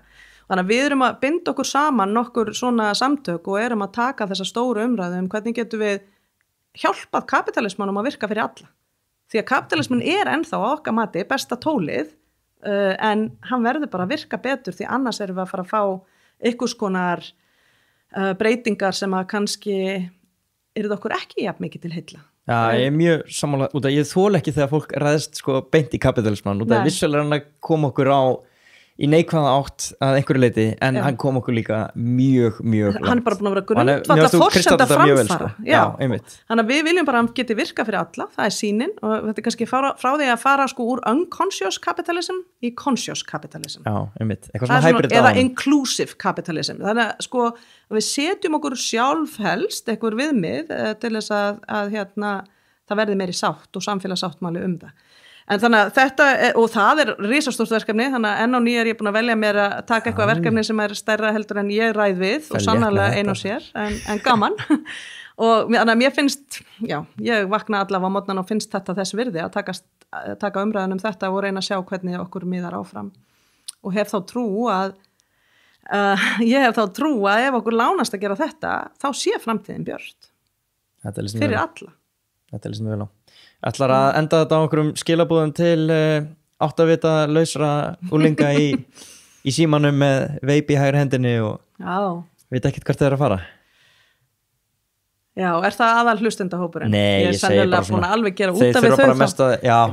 Þau hættu fyrir löngu að hlusta. Þau eru löngu hættu að hlusta. Nei, ég meina bara að þú líka 8 börn sem eru á þessu aldurspili og tala líka mikið að það sem þú ert að vinna að er fyrir komandi kynslóður.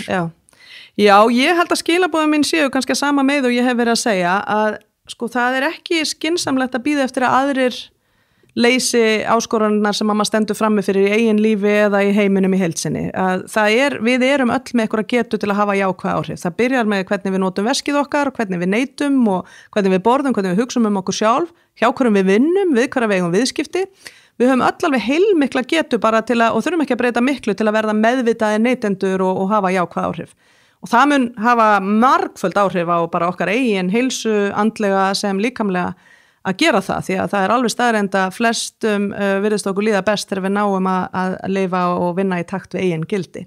En þú getur ekki vita hvernig þú verður meðvitaður ef þú veist ekkit hver þinn áttaviti Þannig að áður þú getur eins og gert þetta áhrifaríkan máta, þá ráðleggi öllum að setja meiri tíma í að hanna lífið sitt heldur en eldhúsið og virkilega velta fyrir sig hvers vegna hérna, hvað ætla ég að gera, hver eru mín gildi og það tvennt sem að allir verða að gera og bara geta gert núna, það að láta rödd sína hljóma vegna þess að ég hef þá trú að innri röddin í okkur öllum rétt og við erum bara að láta hana hljóma og hlusta og nota kosningaréttin okkar og gera það af mikilli ábyrgð vegna þess að lýðræðið okkar í hættu og ég veit ekki neitt kerfi sem betra en það þannig að það svona hitt kerfi sem að þarf að lifa af en hugsanlega með meiri endurbótum og þær endurbætur felast held ég einhverju leyti í að viska fjöldans verði nýtt betur að við fáum meiri tækifæri til að hafa bein áhrif í nær og fjær samfélagi Þannig að ég vil hvetja þá sem að gangum og ekki búin að finna áttavitann að setja vinnu í það og það sé vel þess virði og það sé í lagi þó maður hafi ekki öll svörin og bara spurningar og svörin koma smá saman með lífsreynslunum og vera óhrættu við að loka einni hurð til að opna aðra sem að henda manni betur finna lífið í takt við áttavitann með því nota röddina sína, kjósa og kjósa líka með veskinu hugsa sína neyslu í takt við það hjá hvernig vinnustaf vilt þú vinna í hvernig landi vilt þú búa hvernig samfélag þú að taka þátt í að búa til því að það engin passífur lengur í því. Þannig að vertu forseti í eigin lífi. Þetta eru góð lokaorð. Þetta vel orðað, Halla Tómasdóttir. Takk kærlega fyrir að koma hingað. Gangið vel í því sem þú ert að gera. Þetta náttúrulega ekkert smá mikilvægt og lít mikið upp til þeirra vinnur sem að þú ert að leggja fram í samfélagið og ég sé það líka, maður heyrir það náttúrulega bara, þú brennur fyrir þetta augljóslega. Ég geri það. Þannig ég segi bara gangið vel og góða ferð aftur út. Takk og sömuleiðis og gangið þér vel með þetta og takk fyrir að leyfa mér að tala í kynsluna sem ég hef trú á muni halda stjórnmálamönnum og forystufólki hér á landi við efnið. Snillingur, takk fyrir. Takk.